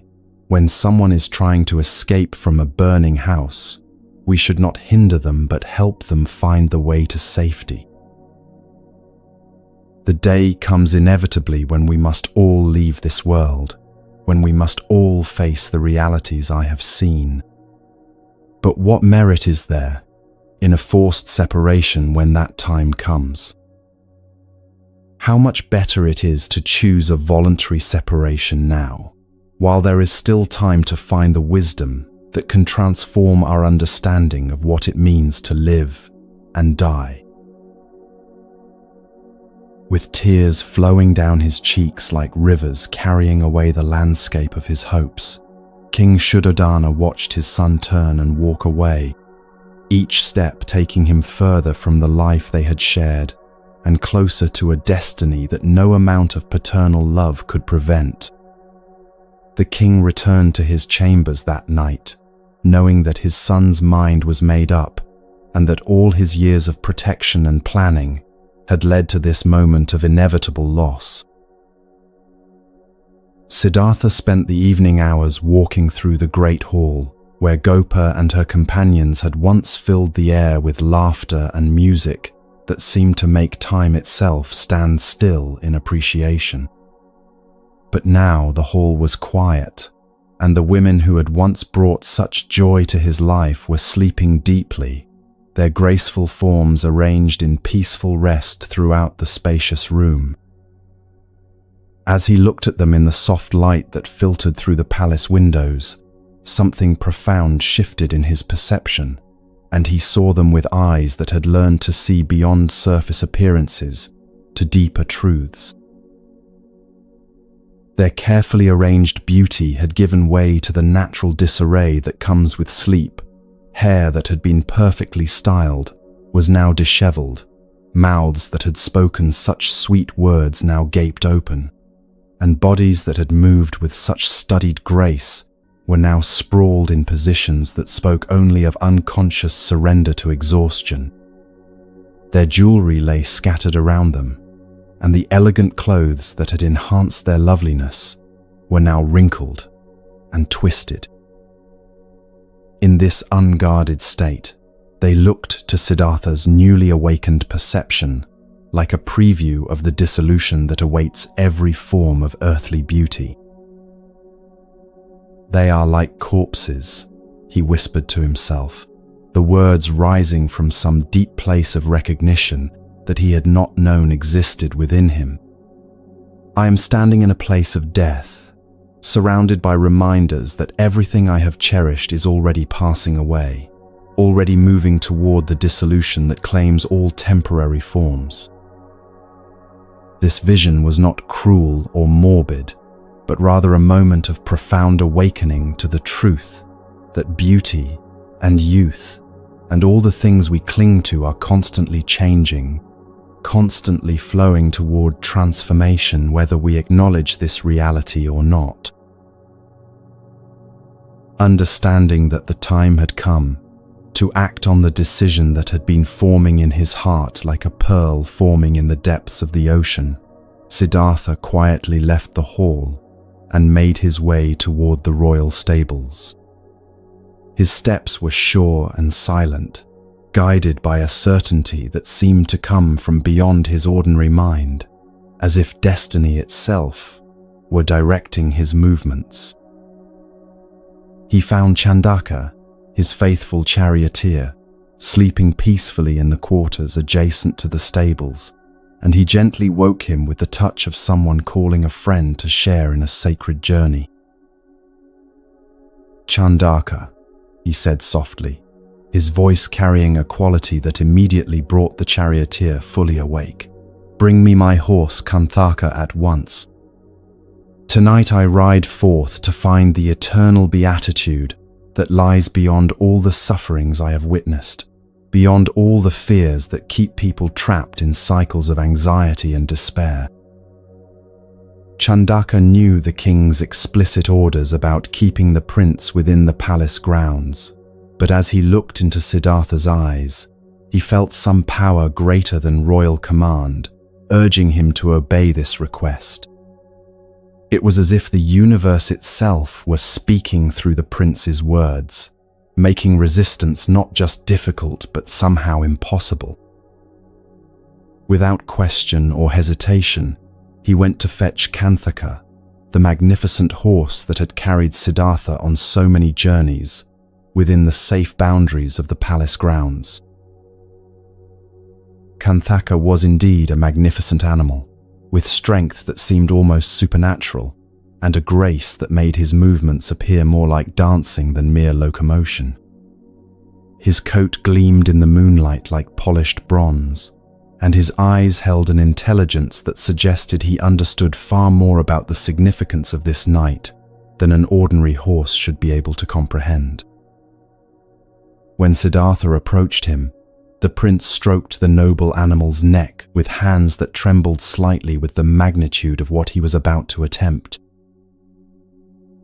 "Many times, my noble friend," Siddhartha said, speaking to Kanthaka as he would to a trusted companion who could understand every word, "my father rode you into battle and defeated powerful enemies who threatened our kingdom and our people. Tonight, I ask you to carry me into a different kind of battle, one that will determine not just my own fate, but the fate of every being who suffers from the pain of not understanding why life contains so much difficulty and uncertainty.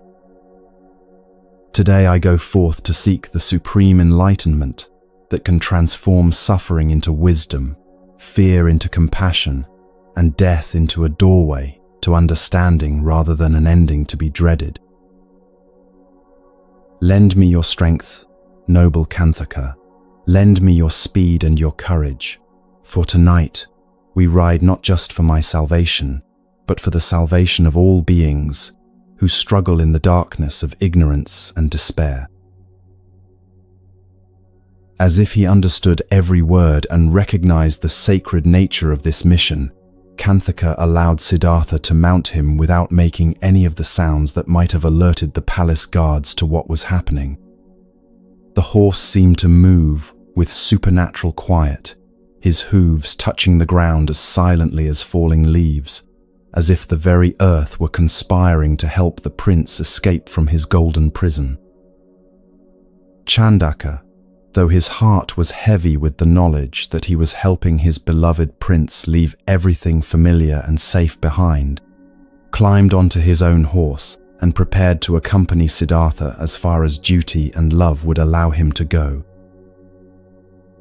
The night was clear and beautiful, with stars scattered across the sky like diamonds thrown onto dark velvet by some cosmic hand that delighted in creating beauty, even in the depths of darkness.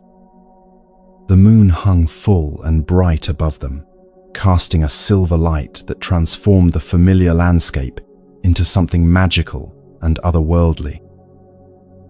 As they rode quietly through the palace grounds toward the city gates, it seemed as if nature herself were blessing this journey, providing just enough light to guide their way, while maintaining the secrecy that would allow them to leave without interference. The heavy iron gates that protected Kapilavastu were designed to keep out armies, secured with bars so massive that it would normally take many strong men working together to move them even slightly. These barriers had never been opened at night without the king's explicit command, and certainly never for a single rider seeking to leave rather than enter the city. But as Siddhartha and Kanthaka approached these seemingly insurmountable obstacles, something extraordinary happened that would be remembered and spoken of for centuries to come. The gates opened silently and smoothly, as if moved by invisible hands that had been waiting centuries for exactly this moment. No guards appeared to question their departure. No alarms were raised. No challenges were issued to stop them. It was as if the entire universe had conspired to create a pathway for this prince who was willing to give up everything in search of truth, as if all the forces of destiny were aligned to ensure that nothing would prevent this journey from beginning. To find yourself, you must first lose yourself, and Siddhartha was now leaving behind every external thing that had defined his identity in order to discover who he truly was, beneath all the roles and expectations that had shaped his life. As they passed through the gates and left the city of his birth behind, Siddhartha felt no regret, no backward glance of longing for the comfort and safety he was abandoning.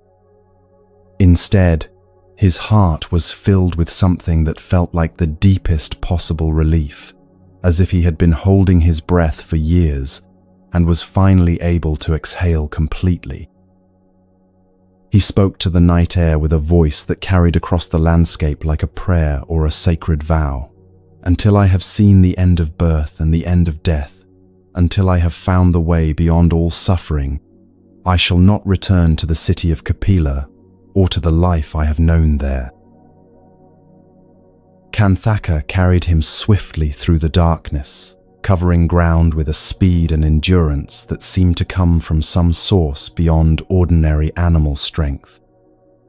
The countryside flowed past them like a river of shadows and moonlight, and with each mile they traveled, Siddhartha felt himself moving not just through physical space, but through the landscape of his own transformation.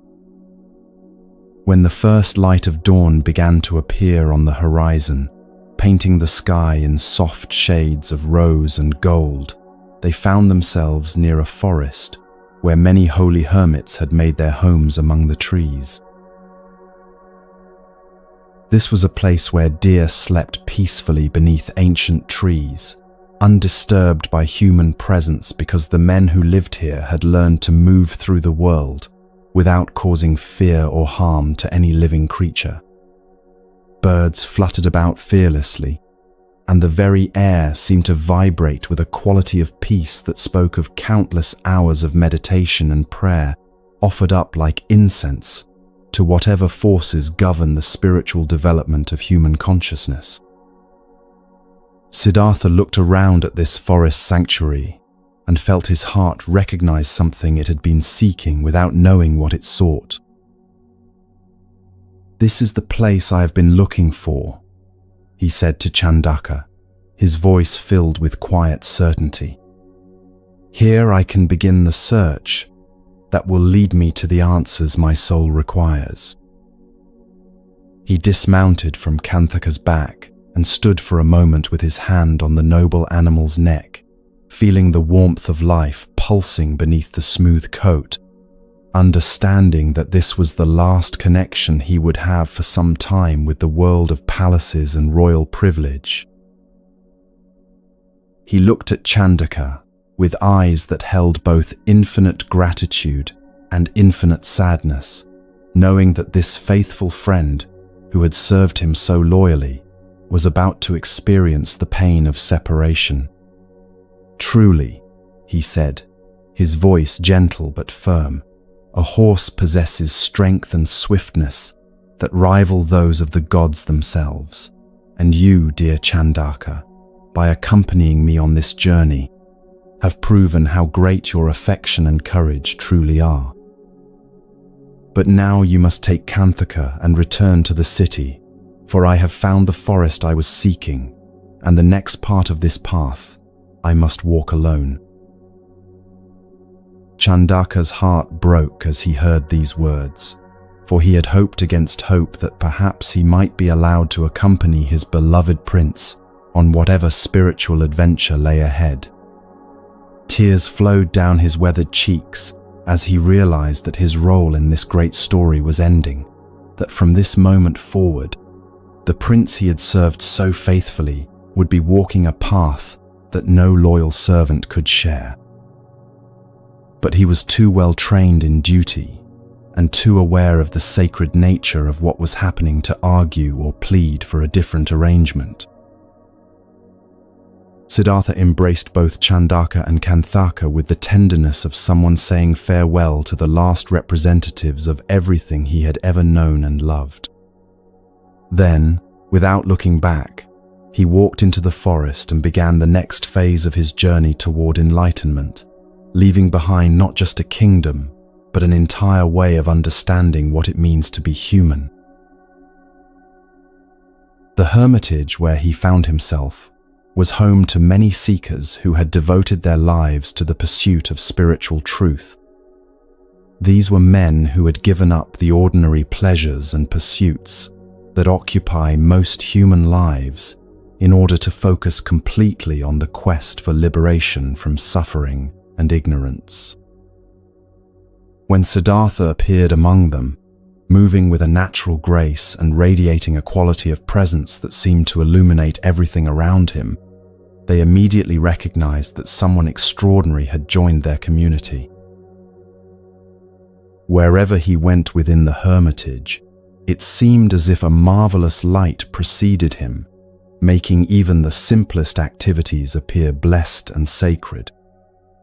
When he spoke, his voice was so sweet and powerful that the monks stopped whatever they were doing just to listen, and his words carried a persuasive quality that made the deepest truths seem not only understandable, but immediately applicable to daily life. It was clear that this young man who had come to them from the world of wealth and privilege possessed an inner development that far exceeded what his years should have made possible. Among the teachers in this forest community was a sage named Arata Kalama, whose understanding of meditation and spiritual discipline had attracted students from far and wide. Arata was known for his mastery of states of consciousness that most people cannot even imagine, and his reputation for wisdom and compassion had made him one of the most respected spiritual guides in the entire region. When he encountered Siddhartha and began to share his teachings with this remarkable new student, he quickly realized that he was dealing with someone whose capacity for understanding was unlike anything he had experienced in decades of teaching. Within what seemed like no time at all, Siddhartha had not only grasped the essential principles that Arata taught, but had mastered the meditative practices and reached the same level of realization that had taken his teacher many years to achieve. His progress was so rapid and so complete that Arata found himself somewhat amazed by the depth of insight this young prince displayed. One day, recognizing that his student had absorbed everything he had to offer, Arata spoke to Siddhartha with the generosity of a teacher who takes genuine joy in his student's advancement. "You understand the teachings as completely as I understand them," Arata said, his voice carrying both pride and a touch of wonder at what he had witnessed.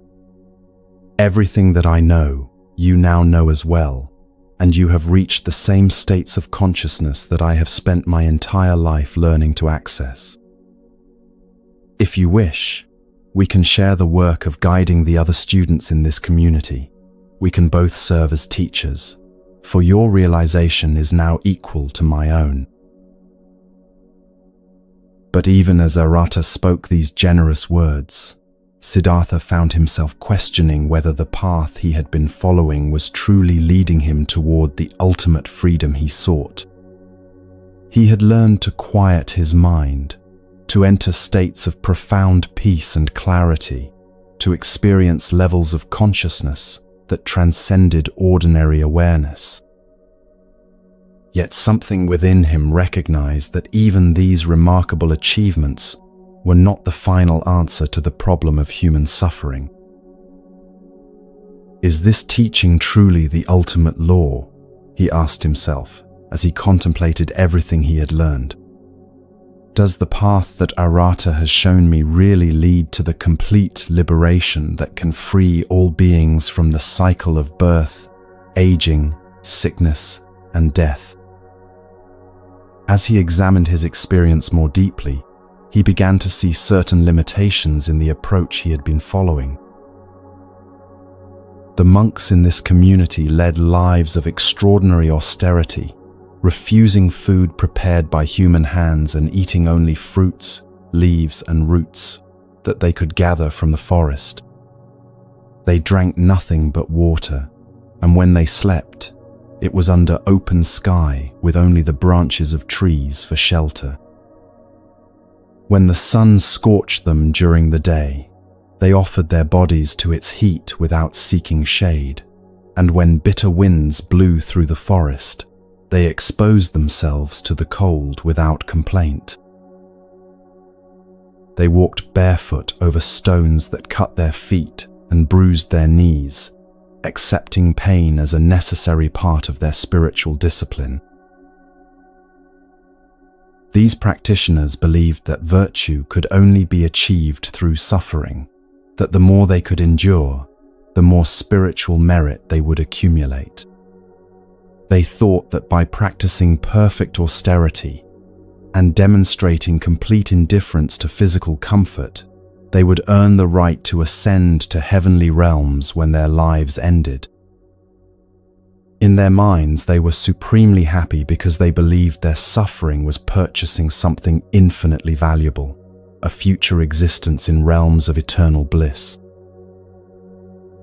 But Siddhartha, with the clarity that comes from deep meditation, combined with practical wisdom, began to see the flaws in this approach.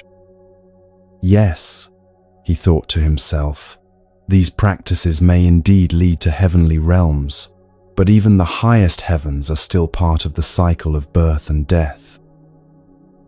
To live a life of austerity while remaining indifferent to the constant reality of aging, sickness, and death for all beings is simply to add one form of suffering to another.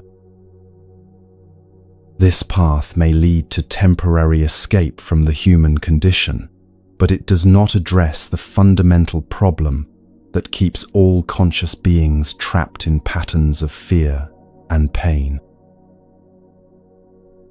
Every teacher teaches until they don't, then you become your own teacher. And Siddhartha had reached the point where his inner wisdom was telling him that he needed to move beyond even the most advanced teachings he had received. With great respect but firm determination, he approached Arata and spoke words that would mark another crucial turning point in his spiritual journey. "I cannot continue to teach this path alongside you," he said gently but clearly, "because I have come to understand that anyone who follows it, no matter how perfectly, will not find the complete liberation that can end suffering for all beings. I must leave this hermitage and continue searching for the approach that leads not just to personal peace, but to wisdom that can heal the fundamental pain that affects every conscious creature." And so Siddhartha left behind his first teacher and the community that had welcomed him so warmly, continuing his search for truth along paths that would lead him through even more challenging territory. He wandered until he came to the banks of a river called the Naranjana, which flowed through a landscape so beautiful it seemed designed by nature herself as the perfect setting for deep contemplation. Rich and fertile land stretched in all directions. Little villages drowsed peacefully in the shade of magnificent trees, and great meadows rolled away toward distant horizons like green carpets spread out to welcome weary travelers. "How pleasant it is here," Siddhartha thought as he surveyed this peaceful scene. "What an inviting place in which to meditate and search for the wisdom that seems to lie just beyond my current understanding. Perhaps in this beautiful setting, surrounded by the gentle rhythms of rural life and natural beauty, I will find the approach that leads to complete awakening." For 6 long years, Siddhartha remained in this area, developing practices and exploring states of consciousness that went far beyond anything he had learned from Arata Kalama or any other teacher. He never sought shelter from wind or sun or rain, allowing his body to experience every kind of weather without protection or complaint. He permitted insects to sting him and serpents to approach him without moving to defend himself, understanding that his quest for truth required him to develop a kind of equanimity that could remain peaceful even under the most challenging conditions.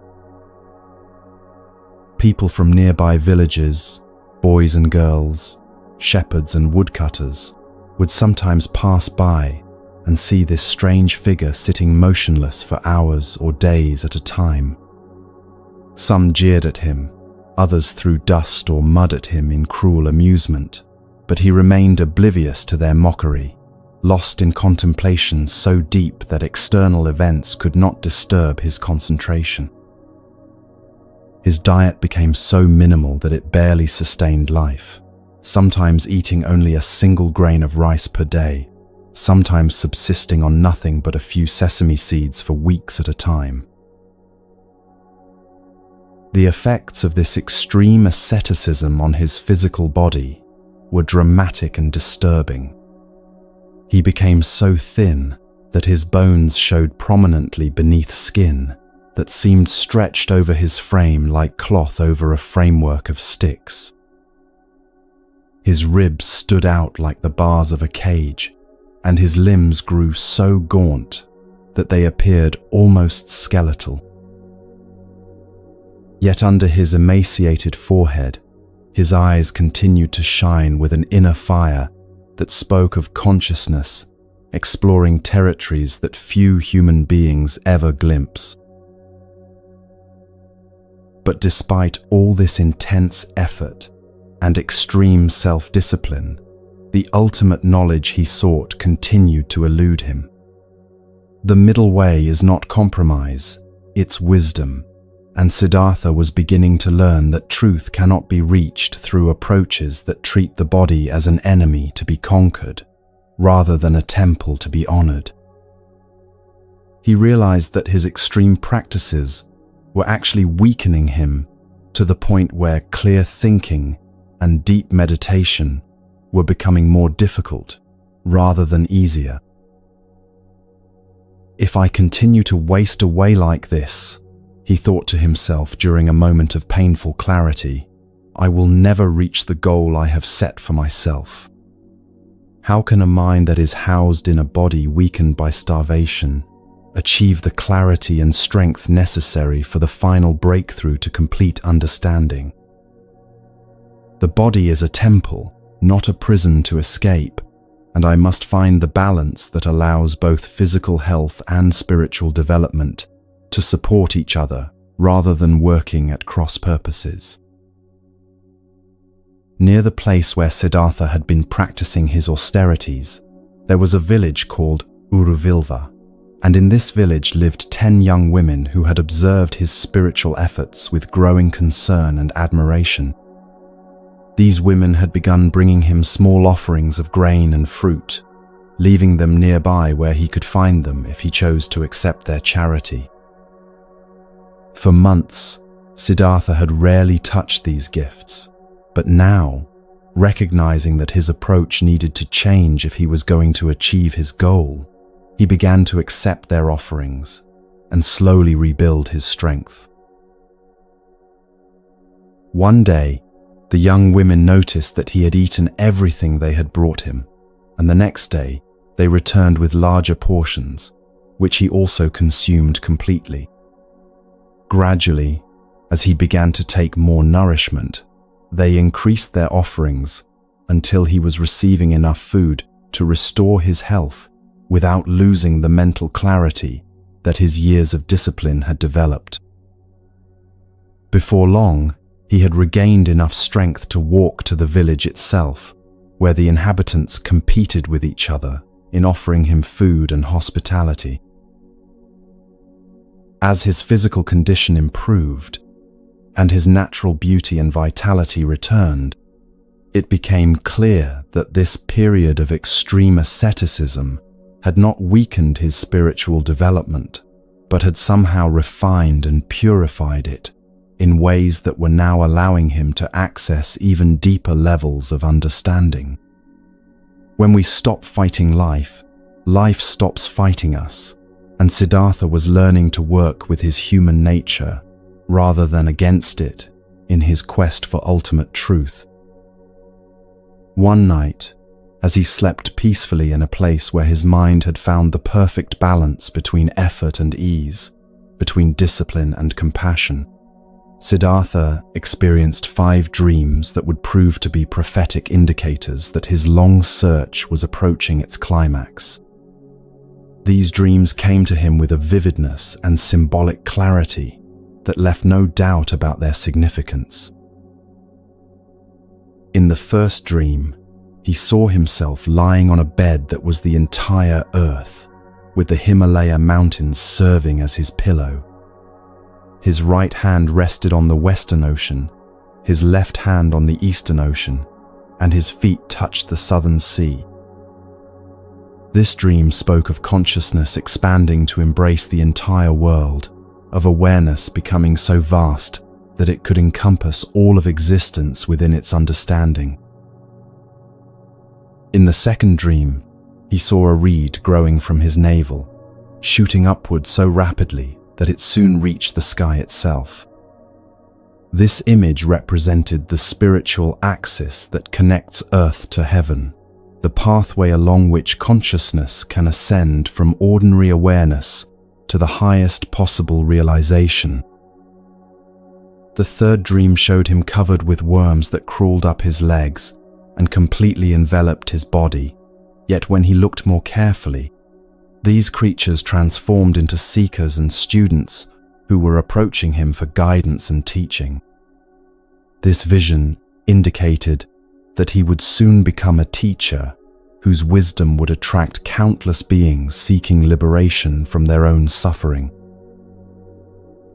In the fourth dream, birds flew toward him from every direction, north, south, east, and west, and as they approached his head, they seemed to turn from ordinary creatures into beings of pure gold. This symbolized the way that all forms of seeking, from every possible direction and tradition, would be transformed into wisdom when they encountered the truth he was about to discover. The fifth and final dream was perhaps the most significant of all. he saw himself standing at the foot of an enormous mountain made entirely of filth and excrement, a sight that would normally provoke disgust and revulsion in any observer. But in the dream, he climbed this mountain with perfect equanimity, reached its summit, and then descended the other side, without being defiled in any way by what he had encountered. This powerful image represented his readiness to face every form of human suffering and ignorance, without being overwhelmed or contaminated by it. His ability to move through even the most challenging aspects of existence, while maintaining perfect purity of heart and mind. When Siddhartha awakened from these dreams, he knew with absolute certainty that the day had arrived when he would attain the supreme knowledge that had been the goal of all his seeking. The long years of preparation, his sheltered youth, his shocking encounters with aging, sickness, and death, his departure from palace life, his studies with various teachers, his extreme ascetic practices, and his discovery of the middle way, all of this had been leading to this moment when he would finally break through to complete understanding.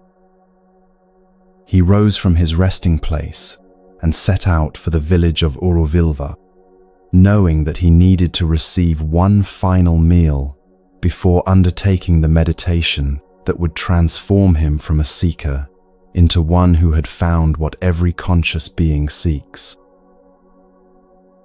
Among the 10 young women who had been caring for him, there was one named Sujata, whose devotion and spiritual sensitivity had made her particularly attuned to the sacred nature of what was happening.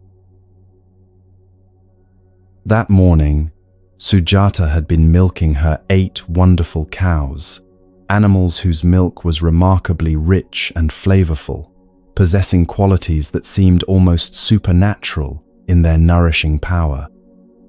As she prepared to make an offering of rice cooked in this exceptional milk, adding honey for sweetness and love for flavor, something extraordinary happened that confirmed her intuition about the significance of this day. When she set the mixture to boil in a new pot placed on a new stove, huge bubbles began to form and float gracefully off to the right, without causing the liquid to rise or spill even a single drop.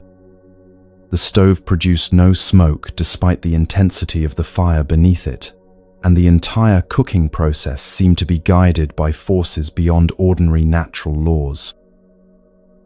Sujata was filled with amazement and called to her servant Purna, "The gods themselves are blessing our efforts today. Go quickly and see if the holy man is approaching our house, for I believe this miraculous cooking is a sign that something sacred is about to happen." Purna hurried to the doorway and looked out toward the path that led to their village. There she saw Siddhartha walking toward them, but he appeared transformed from the emaciated ascetic they had been caring for. He was now radiating a light so brilliant and golden that she could barely look directly at him. She ran back to Sujata, her voice trembling with awe. "He is coming, mistress, he is coming." But be prepared to be overwhelmed by his splendor, for he shines like the sun itself. "Let him come, oh let him come," Sujata cried, her heart overflowing with joy and reverence. This wonderful milk was prepared especially for him, and I understand now that this day has been chosen by destiny itself for something that will change the world. When Siddhartha arrived at her house, his very presence seemed to illuminate everything around him with a radiance that spoke of approaching enlightenment. Sujata approached him with the deepest respect, bowing 7 times before offering him a golden bowl filled with the miraculous rice milk that had been prepared under such auspicious circumstances. As he accepted this final meal before his great awakening, Siddhartha understood that he was receiving much more than physical nourishment. He was being given a blessing that would sustain him through the ultimate confrontation with everything that keeps beings trapped in cycles of fear and suffering. All Buddhas throughout history, he thought as he held the golden bowl in his hands, have received their final meal before enlightenment served to them in a golden vessel just like this one. Since Sujata offers me this gift at exactly the right moment and in exactly the right way, I know that the time has truly come for me to fulfill the destiny that has been guiding my entire life. He drank the nourishing mixture slowly and gratefully, feeling strength flow through his body and clarity sharpen in his mind, preparing him for the meditation that would finally reveal the truth that sets all beings free from the suffering that seems so fundamental to existence. The stage was set, the preparation was complete, and the moment that all of human history had been waiting for was about to begin.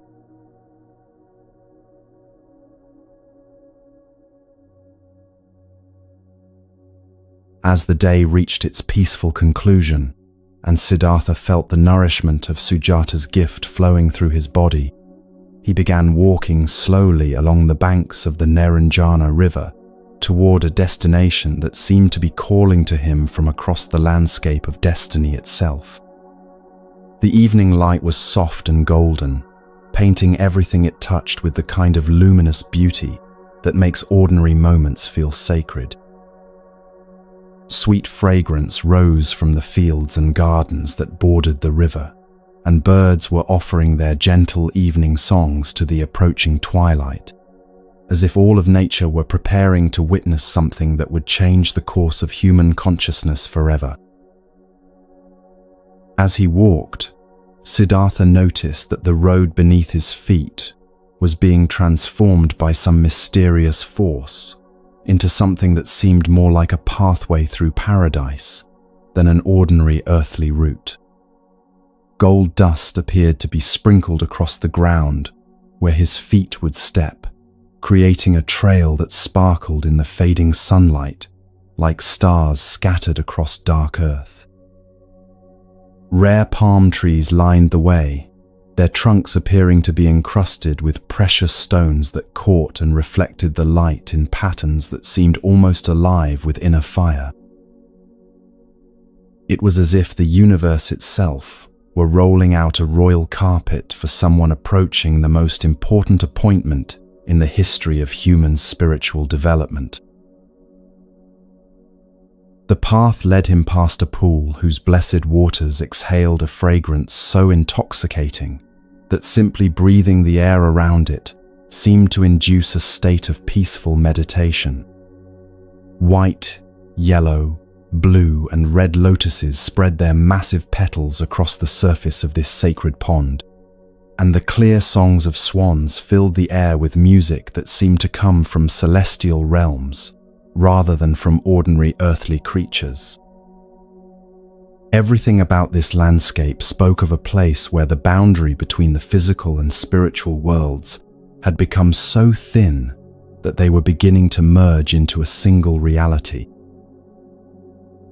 Then, rising before him like a natural cathedral, designed by the hand of creation itself, Siddhartha saw the tree that had been waiting for him through countless ages of preparation and seeking. The Bodhi tree stood with a presence that was both utterly natural and completely supernatural, its branches spreading wide to create a canopy that seemed to embrace the entire world in its protective shade. This was not just a tree, but a living symbol of the connection between earth and heaven, its roots reaching deep into the soil of ordinary reality while its branches stretched upward toward whatever lies beyond the visible sky. Siddhartha approached this sacred place with steps that carried him not just across physical ground, but across the threshold between his old life as a seeker and his destiny as one who would find what every conscious being seeks. He walked to the eastern side of the tree, and bowed 7 times, acknowledging the sacred nature of what was about to take place and offering his respect to all the forces that had guided him to this moment. Then he took several handfuls of grass that grew nearby and scattered them on the ground beneath the tree's protective branches. Suddenly, as if materialized by the sheer power of his intention and the readiness of the moment, a great seat appeared where the grass had been scattered. Soft grass covered it like the finest carpet, creating a natural throne that seemed designed specifically for the meditation that would transform not just one man's understanding, but the spiritual possibilities available to every being who has ever struggled with the mystery, existence. This was the seat where suffering would finally be understood, where the questions that have haunted human consciousness since the beginning of time would finally find their answers. Siddhartha settled himself upon this seat with the kind of graceful determination that comes from knowing beyond any doubt that you are exactly where you need to be, exactly when you need to be there. He held his head and shoulders erect with the dignity of someone who has nothing to hide and nothing to prove, and he turned his face toward the east, toward the direction from which dawn comes to awaken the world from the darkness of night. In that moment, feeling the solid earth beneath him and the vast sky above him, he spoke words that would echo through eternity as an example of what complete commitment to truth looks like.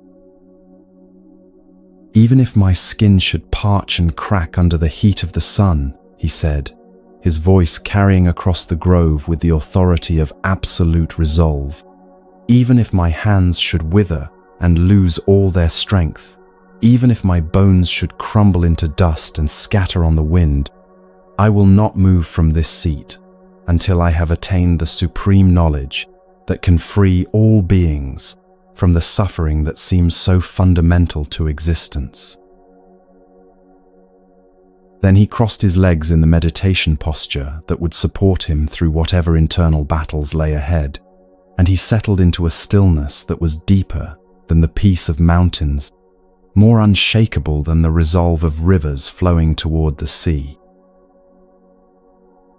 The light that emanated from Siddhartha's body as he entered into this final meditation was so brilliant that it penetrated even to those realms where Mara, the personification of everything that keeps beings trapped in cycles of fear and desire, held dominion over the forces of distraction and delusion.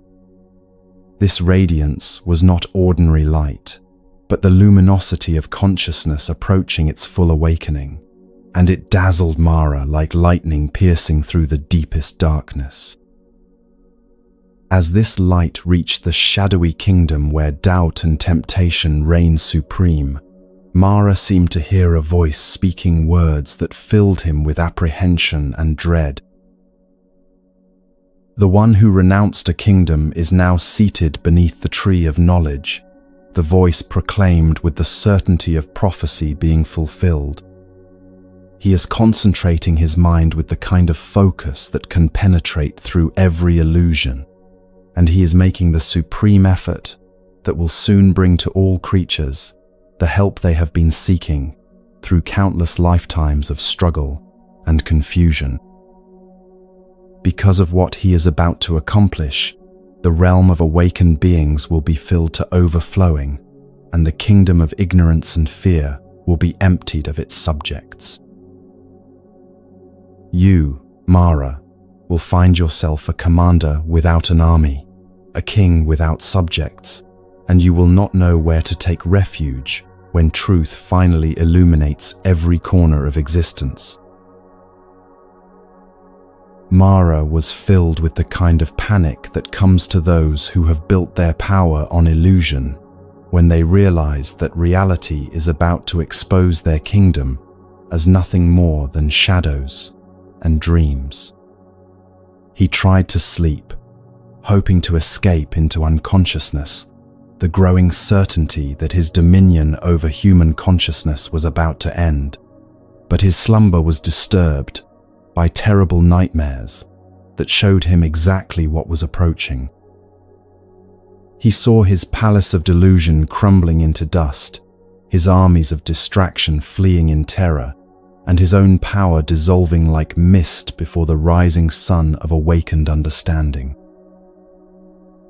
When he could no longer bear the visions that plagued his sleep, Mara awakened and immediately summoned his servants and soldiers, the personifications of every form of mental suffering that has ever plagued human consciousness. When these beings saw their master, they became alarmed by his appearance, for he looked pale and shaken, his confidence replaced by an anxiety that made his entire being tremble with apprehension. Satavaha, one of his sons who represented the pride that keeps beings trapped in cycles of comparison and competition, approached his father with concern. "Father," Satavaha said, his voice carrying the worry of someone who sees his leader's strength wavering, "you look disturbed and unhappy.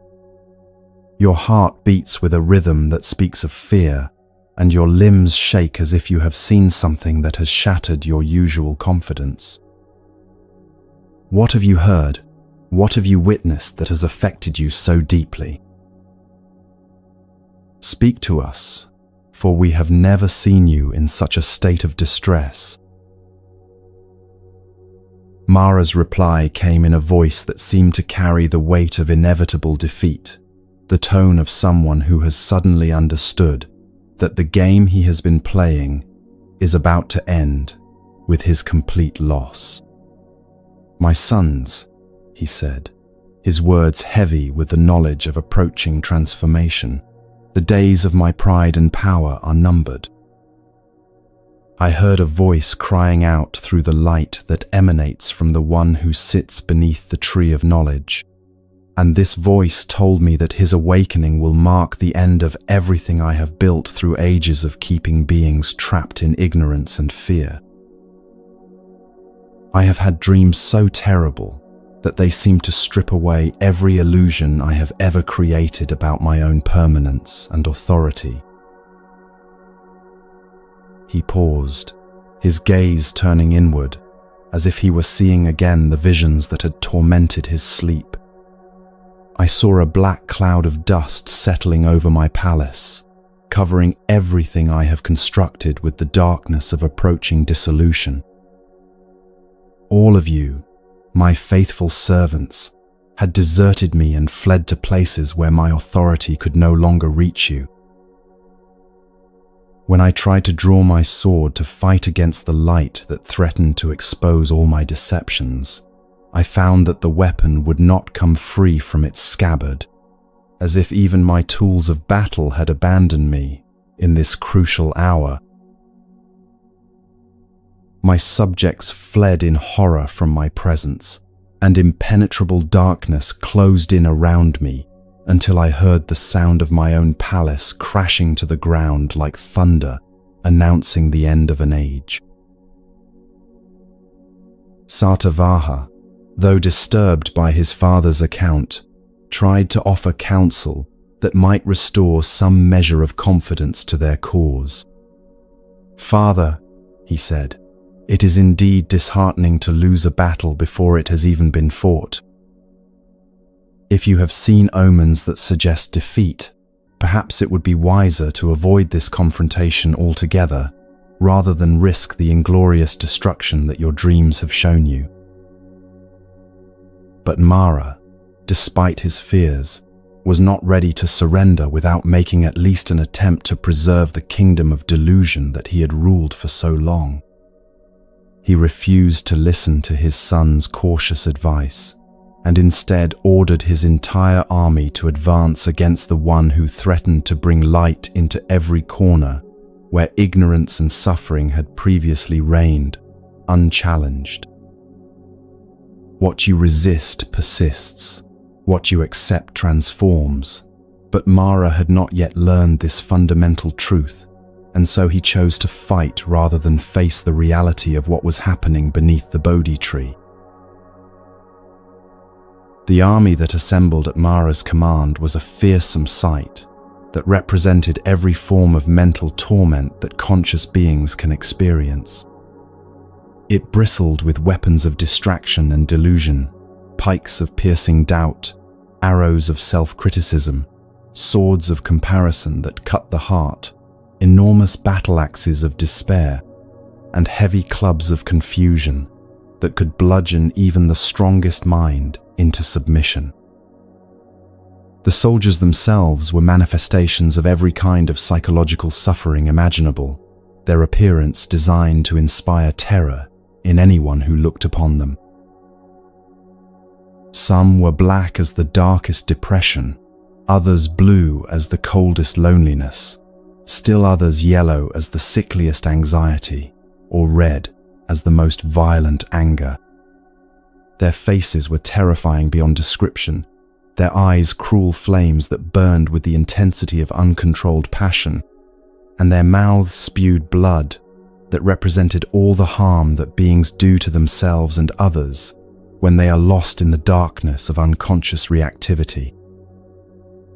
Many had multiple heads representing the endless multiplication of worries that can plague a restless mind, while others had numerous arms symbolizing the frantic grasping that keeps people trapped in cycles of wanting and disappointment. Instead of ornaments, they wore necklaces made from bones and dried human fingers, gruesome decorations that spoke of all the ways that unconscious living leads to spiritual death and the gradual destruction of everything beautiful and alive in human nature. They advanced toward the Bodhi tree with hideous laughter and savage cries that were designed to shatter the concentration of anyone who dared to seek truth in the face of such overwhelming opposition. This was the full force of every psychological obstacle that has ever prevented a human being from discovering their true nature and living in the freedom that comes from understanding reality as it actually is. Before launching his direct assault, Mara attempted to frighten Siddhartha by demonstrating the terrifying power he could unleash against anyone who dared to challenge his authority. He roused the fury of the winds, sending cyclones rushing toward the meditation seat from every direction, storms so violent that they uprooted ancient trees, devastated entire villages, and shook mountains until boulders tumbled from their peaks, like teardrops falling from the eyes of giants. These winds were meant to represent the way that life's unexpected changes can overwhelm us when we try to hold on to things that are constantly shifting and transforming. But Siddhartha, seated in perfect stillness beneath the Bodhi tree, never moved so much as a finger in response to this supernatural storm. Not a single fold of his robe was disturbed by winds that were destroying everything else in their path, for he had learned the secret of finding the eye of the hurricane, that place of perfect peace that exists at the center of every disturbance. You are not your thoughts, you are the awareness watching them, and Siddhartha had discovered the part of himself that could remain completely unaffected by even the most violent external circumstances. Seeing that wind could not shake this seeker's determination, Mara summoned torrential rains that fell with such violence they seemed capable of submerging entire cities and scarring the very surface of the earth with their intensity. These floods represented the way that overwhelming emotions can seem to drown our peace and wash away every trace of the stability we have worked so hard to build in our lives. But once again, Siddhartha remained completely unmoved, and not a single thread of his clothing became wet, as if he existed in a space that was somehow beyond the reach of any external force, no matter how powerful. Next, Mara hurled blazing rocks through the air, meteors that glowed with the heat of 1,000 fires and sped toward their target with the force of cosmic destruction. These burning projectiles symbolize the way that life sometimes seems to bombard us with painful experiences that feel like attacks from an unjust universe. But as these flaming stones approached the tree where Siddhartha sat in meditation, something miraculous happened that demonstrated the power of complete non-resistance to transform even the most threatening circumstances.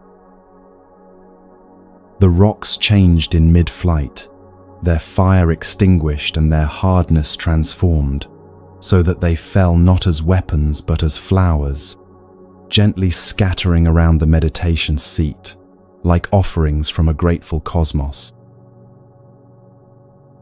Frustrated by the failure of his elemental attacks, Mara commanded his army to loose their arrows directly at the figure who seemed immune to every form of assault they could devise. Thousands of projectiles filled the air, arrows of self-doubt, spears of regret, javelins of fear about the future, and darts of criticism that were designed to pierce the heart of anyone who dared to believe they were worthy of genuine happiness and peace. But every single one of these weapons underwent the same transformation as the burning stones, changing from instruments of destruction into beautiful flowers that created a fragrant carpet around the base of the Bodhi tree. Finally, in desperation, the entire army rushed forward in a massive assault, intending to overwhelm through sheer numbers what they could not defeat through any individual attack. But the light that emanated from Siddhartha's concentrated awareness acted as an impenetrable shield, protecting him not through resistance, but through a kind of presence so complete that negativity simply could not maintain its coherence in the face of such unconditional acceptance. Swords were shattered when they encountered this radiance, battle axes were bent beyond repair, and every weapon that fell to the ground was immediately transformed into yet another flower, until the entire battlefield became a garden more beautiful than any earthly paradise. Suddenly, filled with terror at witnessing these incredible transformations, the soldiers of fear and delusion began to flee in every direction, abandoning their weapons and running like children who have finally seen through the illusions that had seemed so threatening in the darkness. Mara found himself alone on the battlefield, wringing his hands in anguish as he realized that everything he had depended upon to maintain his power over human consciousness had proved completely ineffective against the simple presence of someone who had learned to stop fighting. Reality. "What have I done wrong?" Mara cried out in his frustration and confusion. "How is it possible that this one person can defeat everything I am capable of sending against him? I have been generous to those who served me. I have granted desires to countless beings who asked for my help, and those who are fleeing could bear witness to my kindness and the rewards I have given them for their loyalty." The retreating troops, still within hearing distance, called back to their defeated commander, "Yes, you have been kind and generous to us, and we will bear witness to your gifts and favors."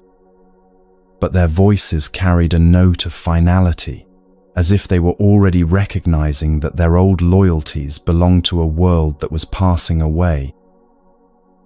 Mara, clutching at this fading support, turned his attention back to Siddhartha and spoke with the voice of someone making a last desperate argument.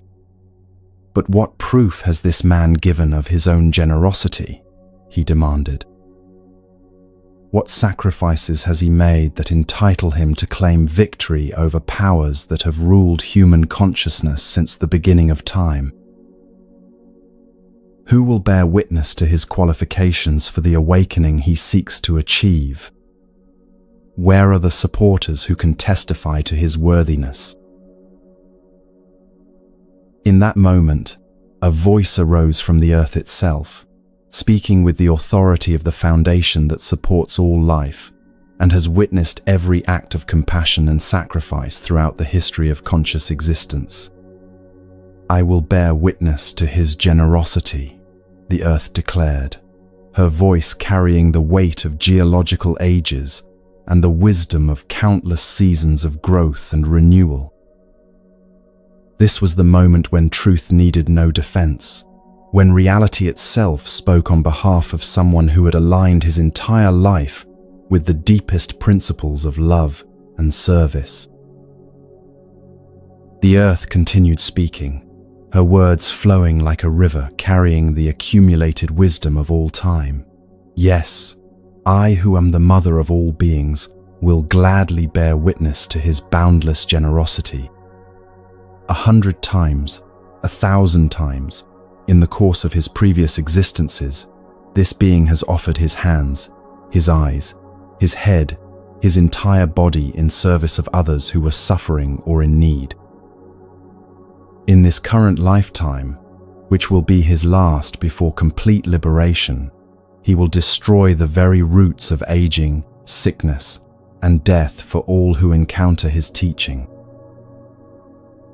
As surely as he excels you in spiritual strength, Mara, he surpasses you equally in the generosity that flows from a heart that has learned to love without conditions or limitations."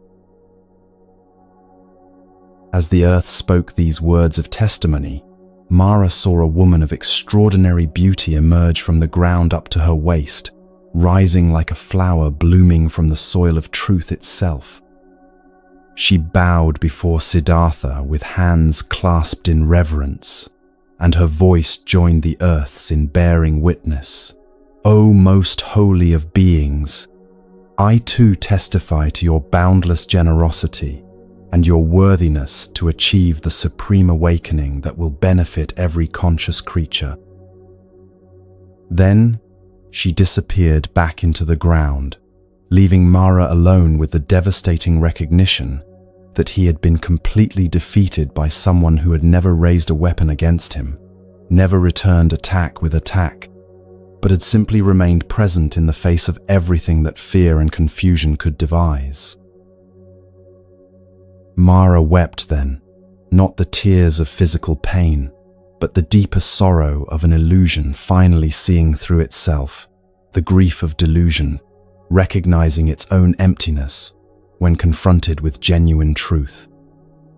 His defeat was not just a personal loss, but the end of an entire era in human consciousness, the beginning of a time when beings would have access to wisdom that could free them from the cycles of suffering that had seemed so inescapable. By sunset, the entire army of psychological obstacles had fled, and nothing remained to disturb Siddhartha's meditation as he entered the final phase of his journey toward complete awakening. Throughout the first watch of the night, as darkness settled over the world, like a gentle blanket, preparing consciousness for the rest that makes transformation possible, Siddhartha's awareness began to expand in ways that revealed the true nature of existence across time and space. He gained the ability to perceive his own previous lives, not as stories he had heard, but as direct memories of countless existences in which he had been born, had grown and learned and loved, had aged and died, only to be born again in an endless cycle of experience and development. This knowledge came to him with perfect clarity, showing him how consciousness moves through form after form, each lifetime offering new opportunities for growth and understanding, each death simply a doorway to new possibilities for learning and service. He saw himself in countless bodies, in every kind of circumstance that conscious beings can experience, sometimes wealthy and sometimes poor, sometimes healthy and sometimes sick, sometimes surrounded by love and sometimes walking through loneliness that seemed to stretch for lifetimes. But through all these varied experiences, he could see the thread of growing wisdom that connected each existence to the next, the way that every joy and every sorrow had contributed to the development of the compassion and understanding that had brought him to this moment beneath the Bodhi tree. The only way out is through, and he could see how his consciousness had been moving through every possible human experience in preparation for the breakthrough that was now approaching. During the second watch of the night, as the stars wheeled overhead in their ancient patterns and the world slept peacefully around him, Siddhartha's perception expanded even further to encompass the present state of all beings throughout the universe. He could see with perfect clarity how every conscious creature was experiencing the results of their own actions and choices, how each being was creating their own experience through the way they responded to the circumstances that arose in their lives. This was not a vision of judgment or punishment, but a clear understanding of how consciousness shapes its own reality through the patterns of thinking, feeling, and acting that it chooses to cultivate.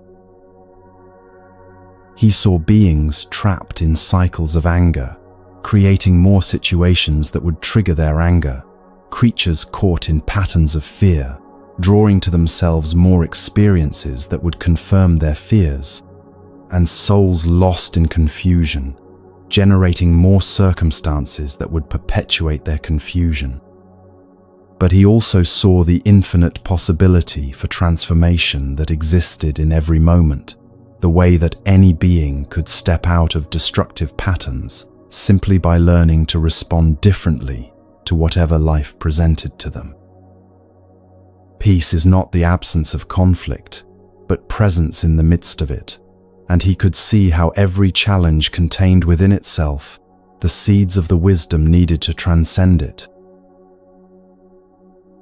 In the third watch of the night, as dawn began to prepare its entrance from beyond the eastern horizon, Siddhartha's understanding penetrated to the very heart of existence itself, revealing the chain of causes and effects that keeps all beings bound in cycles of suffering, and the way that this chain can be broken through genuine wisdom.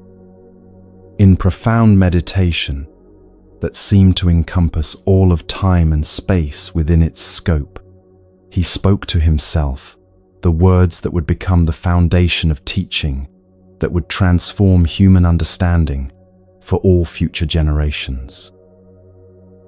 Miserable indeed is this world that is born, grows old and dies, then is reborn only to grow old and die again, he said, his inner voice carrying the weight of complete understanding.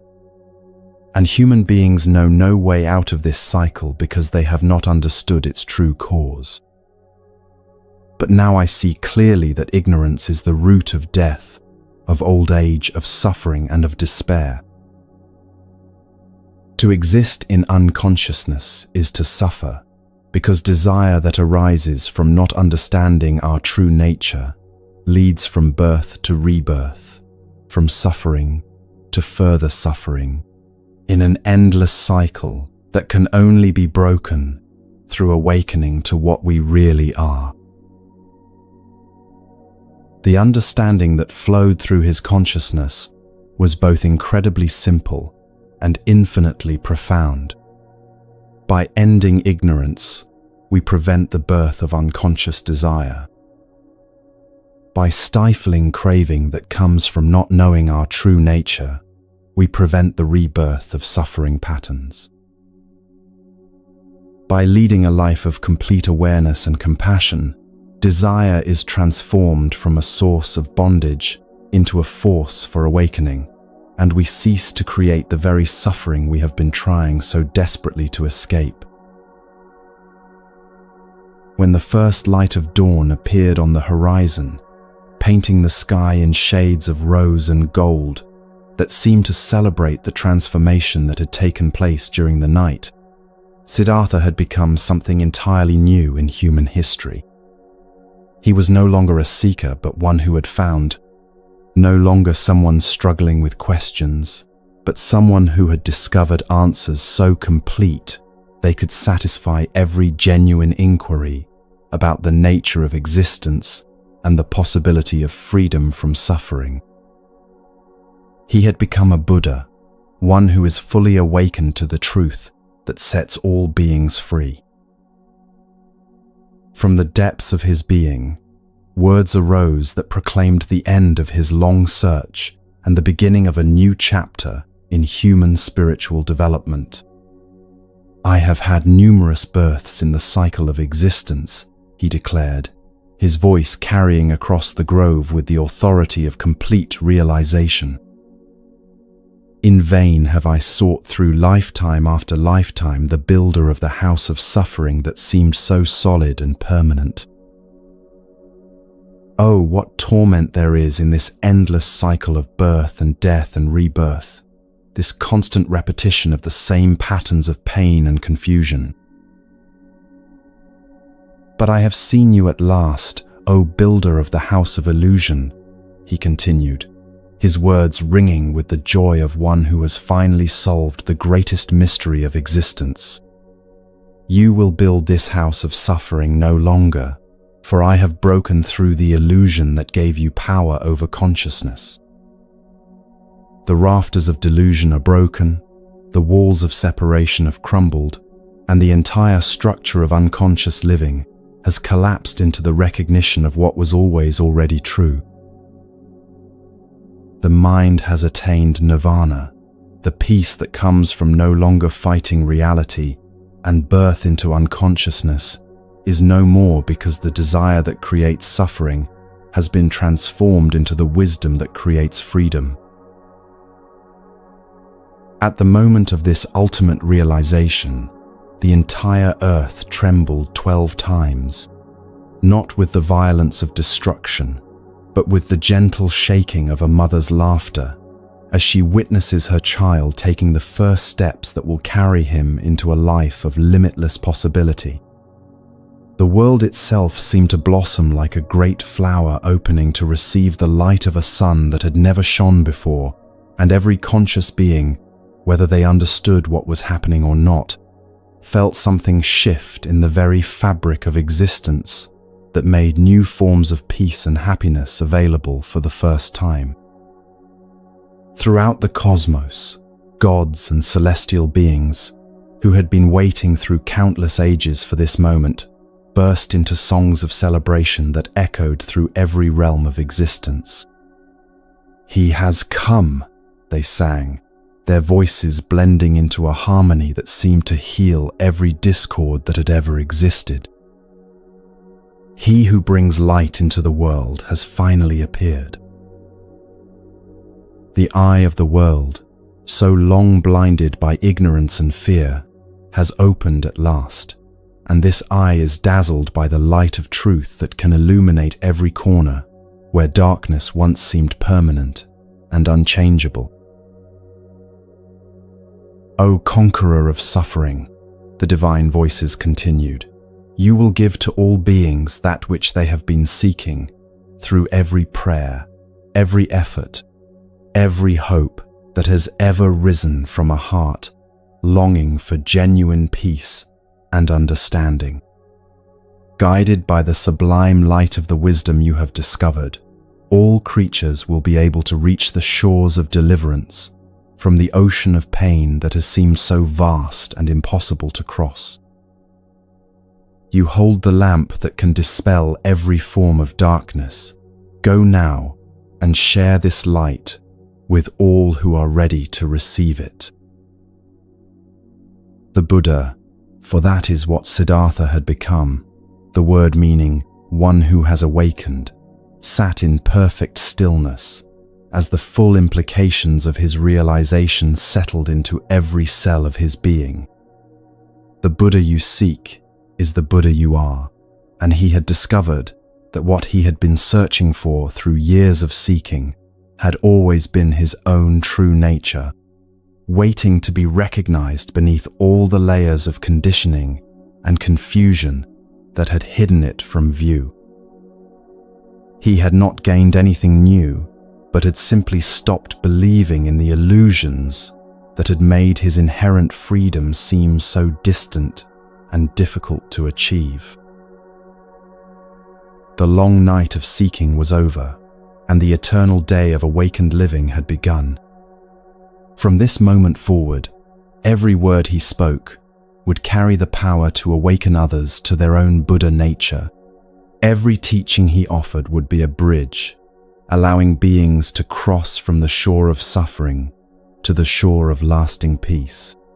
And every person who encountered him would have the opportunity to discover for themselves the truth that sets consciousness free from every form of bondage and limitation.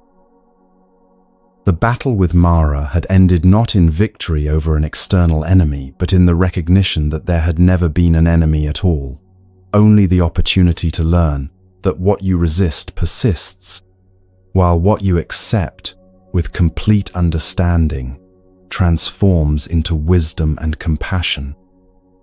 The army of mental obstacles had fled, not because they were defeated, but because they were revealed to be nothing more than temporary appearances in consciousness, no more real or permanent than clouds passing across the face of an eternal sun.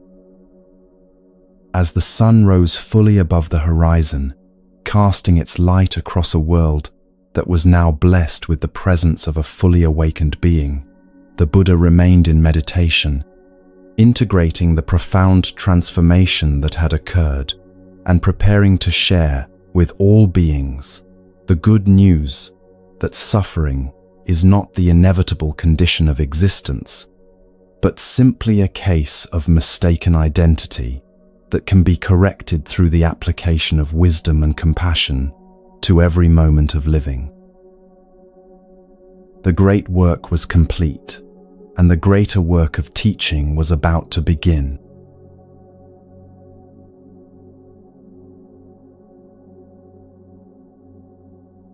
For 7 days after his awakening, the Buddha remained seated beneath the Bodhi tree in a state of perfect peace that seemed to encompass not just his own being, but the entire universe around him. He was like someone who has been carrying a heavy burden for countless miles and has finally been able to set it down, discovering in that moment of release a lightness and freedom that feels almost too wonderful to believe. The suffering that had driven his entire spiritual quest had not just ended, but had been revealed to be based on a fundamental misunderstanding about the nature of existence itself. Now, sitting in the afterglow of complete realization, he found himself facing a question that would determine the course of human spiritual development for all future generations. The wisdom he had discovered was so profound, so different from the way most people understand life, that he began to wonder whether anyone would be able to comprehend what he had learned.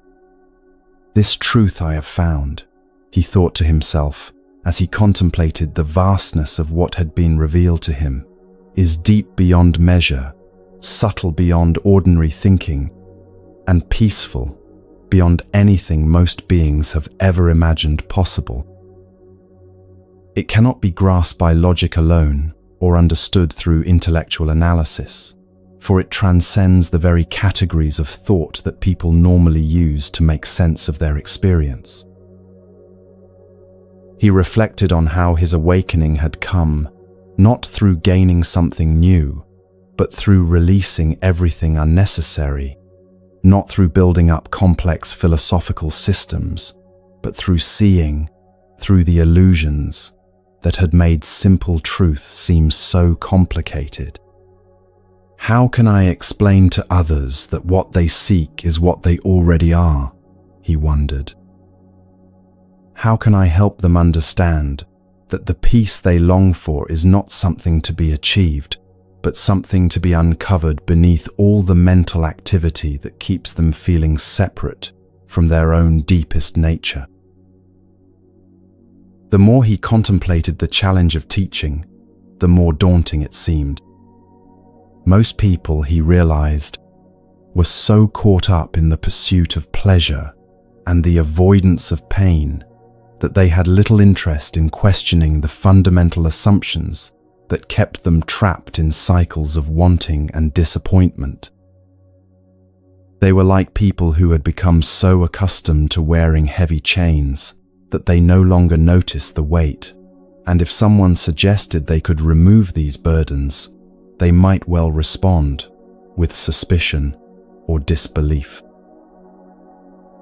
If I teach this truth, the Buddha thought, who will be ready to hear it without distorting it into something that fits their existing beliefs and desires? For a moment, the compassionate heart that had motivated his entire spiritual journey seemed to waver in the face of this enormous challenge. Perhaps, he considered, it would be better to remain silent, to enjoy the peace I have found, without trying to share it with those who may not be ready to receive it. Why risk having this pure wisdom misunderstood or corrupted by those who would try to turn it into another system of beliefs to argue about, or another set of practices to perform mechanically? But even as these thoughts of hesitation arose in his mind, something deeper began to stir in his heart, the very compassion that had originally motivated him to seek a solution to the problem of human suffering. He remembered all the beings he had encountered, who were struggling with the same pain and confusion that had once driven him from his palace. All the people who were seeking peace, but looking for it in places where it could never be found. How could he keep to himself the understanding that could free them from unnecessary suffering when their need was so great and their searching so sincere? As he sat in meditation, contemplating this dilemma, with the clarity that comes from a mind that has been completely purified of self-centered concerns, the Buddha began to see that there were indeed beings in the world who would be ready to understand his teaching. Like lotus flowers growing in a pond, he realized, human consciousness exists at many different stages of development. Some people were like lotuses still buried deep in the mud of ignorance and confusion, not yet ready to respond to the light of wisdom, even when it shines directly upon them. Others were like buds that had risen partway through the water, beginning to sense the possibility of something greater, but not yet ready to open fully to the truth of their own nature. But there were also those whose consciousness was like lotuses that had reached the surface of the water and were ready to bloom the moment the first rays of sunrise touched their petals. These were beings who had already done much of the inner work necessary for awakening, who had already begun to question the assumptions that keep most people trapped in cycles of seeking and disappointment. For these ready souls, even a few words of genuine wisdom might be enough to trigger the recognition of their own Buddha nature, the realization that what they had been seeking through so much effort and struggle was actually their own deepest essence. Out of compassion for all beings, the Buddha finally decided, I will teach this path to freedom. Even if only a few are ready to understand completely, those few can become lights that help illuminate the way for others who are still finding their path through the darkness of confusion and fear. And for those who are not yet ready for the deepest teachings, perhaps I can offer simpler instructions that will help them move in the direction of greater peace and understanding, preparing them for the fuller realization that may come in this lifetime or in future ones. Having made this momentous decision to share his wisdom with the world, the Buddha rose from his meditation seat beneath the Bodhi tree and began to consider where he should offer his first teaching. His mind immediately turned to the 5 ascetics who had been his companions during the years when he was practicing extreme austerities by the banks of the Naranjana River. These men had left him when he abandoned those harsh practices in favor of the middle way, disappointed that he had given up what they considered the most direct path to liberation. But the Buddha could see with his awakened perception that these sincere seekers would be ready to understand that his apparent abandonment of spiritual discipline had actually led him to a far more effective approach to the ending of suffering. He set out on foot towards Sarnath, the place where these 5 ascetics had established their own community of practice, walking with the unhurried pace of someone who has nowhere to go because he has arrived at his true destination. As he traveled, people who encountered him along the way were struck by something extraordinary about his presence, though most could not put into words what made him seem so different from every other wandering holy man they had ever met. There was a quality of complete peace about him that seemed to emanate from every gesture, every glance, every word he spoke to those who greeted him along the road. When he finally reached the place where the 5 ascetics were living, they saw him approaching from a distance and made a pact among themselves not to show him the usual courtesies they would offer to a respected teacher. "This is Gautama," they said to each other, "who gave up the holy life and turned to luxury and comfort when the path became difficult. We should not stand to greet him or offer him a seat or show him any of the respect due to someone who has maintained his spiritual discipline." But as the Buddha drew nearer, something about his presence began to affect them in ways they had not anticipated. Almost without realizing what they were doing, they found themselves rising to their feet, preparing a seat for him, and offering him water to wash his feet and refresh himself after his journey. There was something about the quality of peace that surrounded him that made such gestures feel not just appropriate, but absolutely necessary, as if they were in the presence of someone who had discovered something precious beyond all ordinary understanding. Even though they offered him these courtesies, they still addressed him by his personal name, rather than using the titles of respect they would normally employ when speaking to a spiritual teacher. "Welcome, Gautama," they said, their voices carrying a mixture of curiosity and skepticism. "We hope your journey has been pleasant, and that you have found whatever you were seeking when you left our community." The Buddha looked at them with eyes that held infinite compassion and a gentle humor that comes from seeing clearly through all the illusions that cause beings to suffer unnecessarily. "My friends," he said, his voice carrying a quality that immediately captured their complete attention, "do not address me by my personal name, as you might speak to an equal or a friend.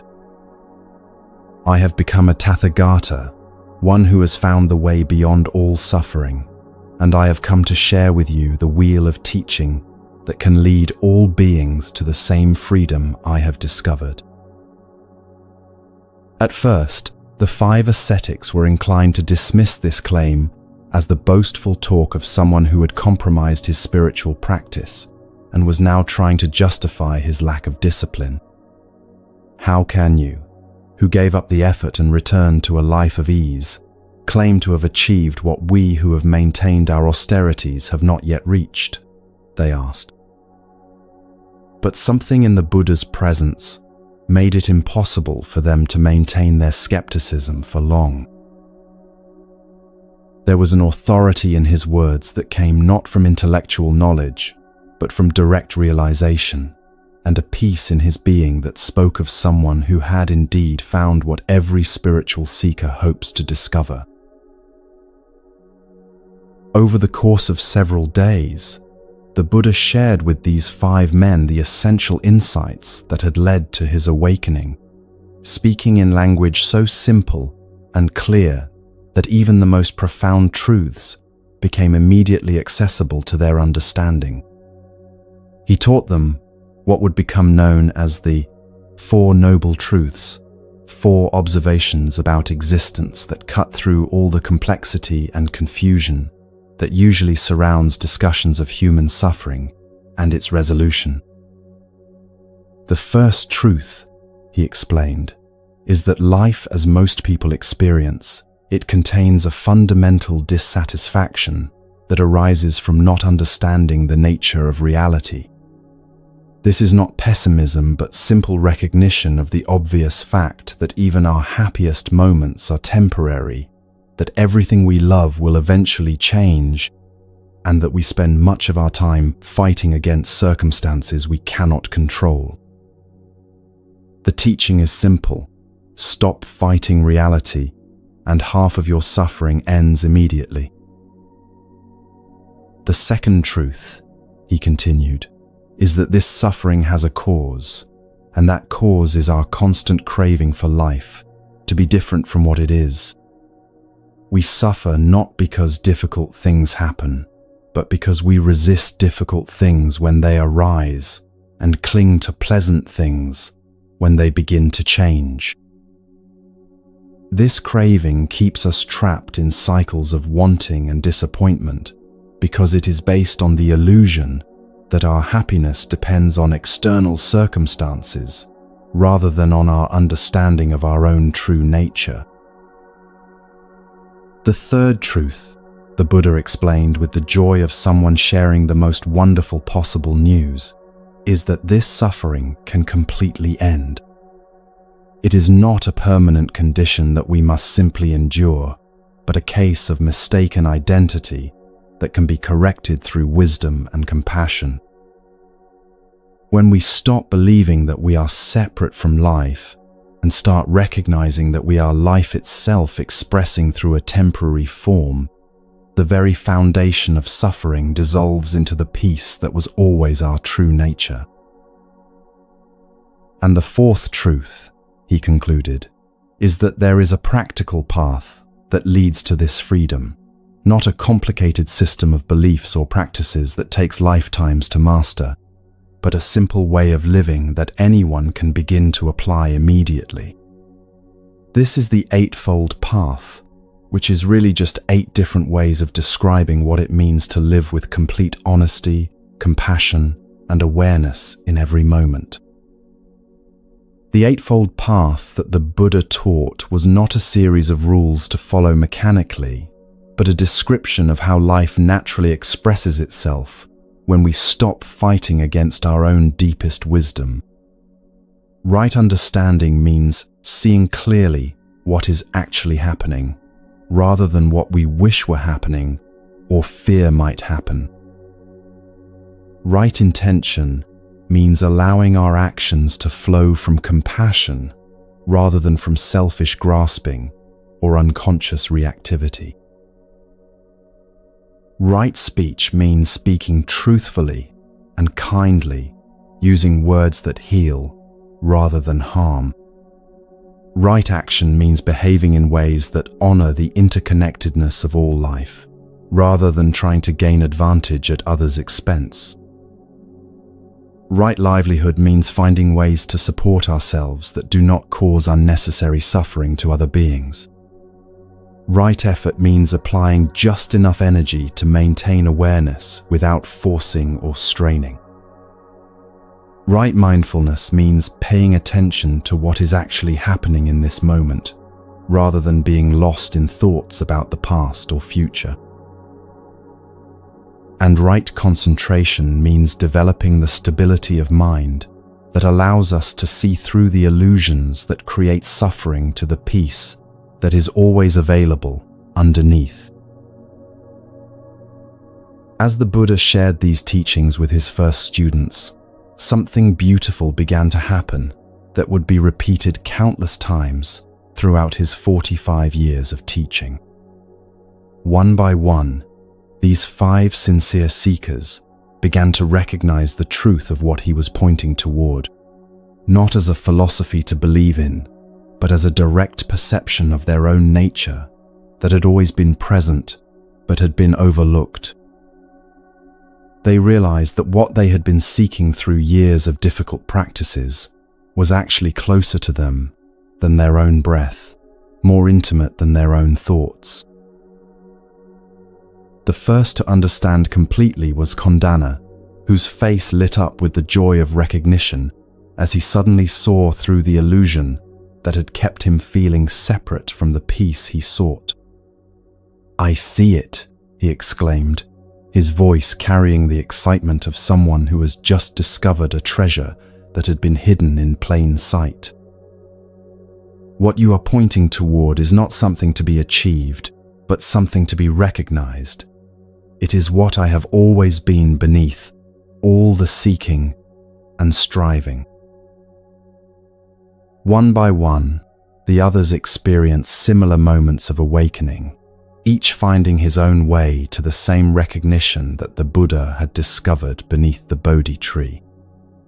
They became the first members of the Sangha, the community of those who had awakened to their true nature, and their joy in this discovery was so infectious that it began to attract other seekers who sensed that something extraordinary was happening in their presence.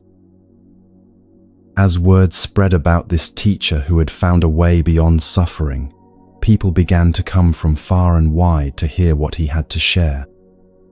The Buddha welcomed them all with the same compassion he had shown to his first students, adapting his teaching to meet each person exactly where they were in their understanding, while never compromising the essential simplicity of the truth he had discovered. To some, he offered detailed instructions for meditation and mindfulness practice. To others, he spoke simply about the importance of treating all beings with kindness and living with integrity in their daily activities. He taught farmers how to find peace in the rhythms of planting and harvesting, merchants how to conduct business with honesty and compassion, parents how to raise children with wisdom and patience, and rulers how to govern with justice and humility. But whether he was speaking to kings or beggars, scholars or simple villagers, his message was always fundamentally the same. You already have everything you need for peace, and the only thing standing between you and the happiness you seek is the belief that you are separate from it. The Buddha's daily life became a living demonstration of the teachings he shared with others. He moved through the world with a presence that was both completely peaceful and fully engaged, showing by his example that awakening does not mean withdrawal from life, but rather complete participation in life, without the suffering that comes from resistance and attachment. This moment, right now, is your teacher, he would often remind his students, and his own way of being illustrated perfectly what it means to learn from each experience that arises without being overwhelmed by it. For 45 years, until his physical form could no longer sustain the energy of teaching, the Buddha wandered throughout India sharing this simple but profound message with all who were ready to hear it. He established no permanent institutions, wrote no books, and claimed no special authority beyond the authority of truth itself. Instead, he simply pointed consistently and patiently toward the freedom that is every being's birthright, trusting that those who were ready would recognize what he was indicating and find their own way to the same liberation he had discovered. His final message to his followers was characteristic of the practical wisdom he had shared throughout his teaching career. "Be a light unto yourself," he told them as his life drew toward its close.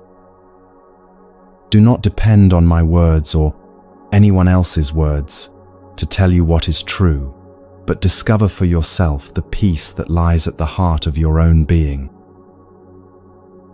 The Buddha's awakening is your awakening, for there has never been any difference between the consciousness that awakened in me and the consciousness that is looking through your eyes right now.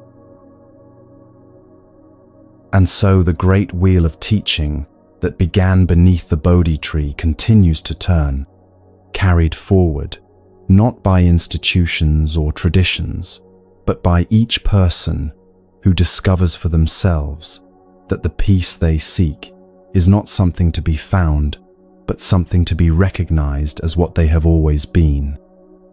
The story of the Buddha is not ancient history, but a description of the possibility that exists in every moment for every being who is willing to stop fighting reality long enough to discover the freedom that has always been waiting, patiently beneath the surface of seeking. Tonight, as you rest in the peace that this ancient story has awakened in your own heart, know that you too carry within yourself the same Buddha nature that manifested so completely in the prince, who gave up everything to find what you already are. Let yourself sink into the recognition that this moment, exactly as it is, contains everything you have ever been looking for. Rest in the understanding that the journey to enlightenment is simply the journey home to yourself, and you are always, already here. May this story find you in whatever way serves your highest good, and may you discover for yourself the deathless peace that no external circumstance can disturb and no passage of time can diminish. The Buddha's gift to the world was not a new religion, but the reminder that suffering is optional and peace is always available to those who stop resisting what is and start embracing what they are. Sweet dreams, dear friends, and may you awaken to the truth that sets all beings free.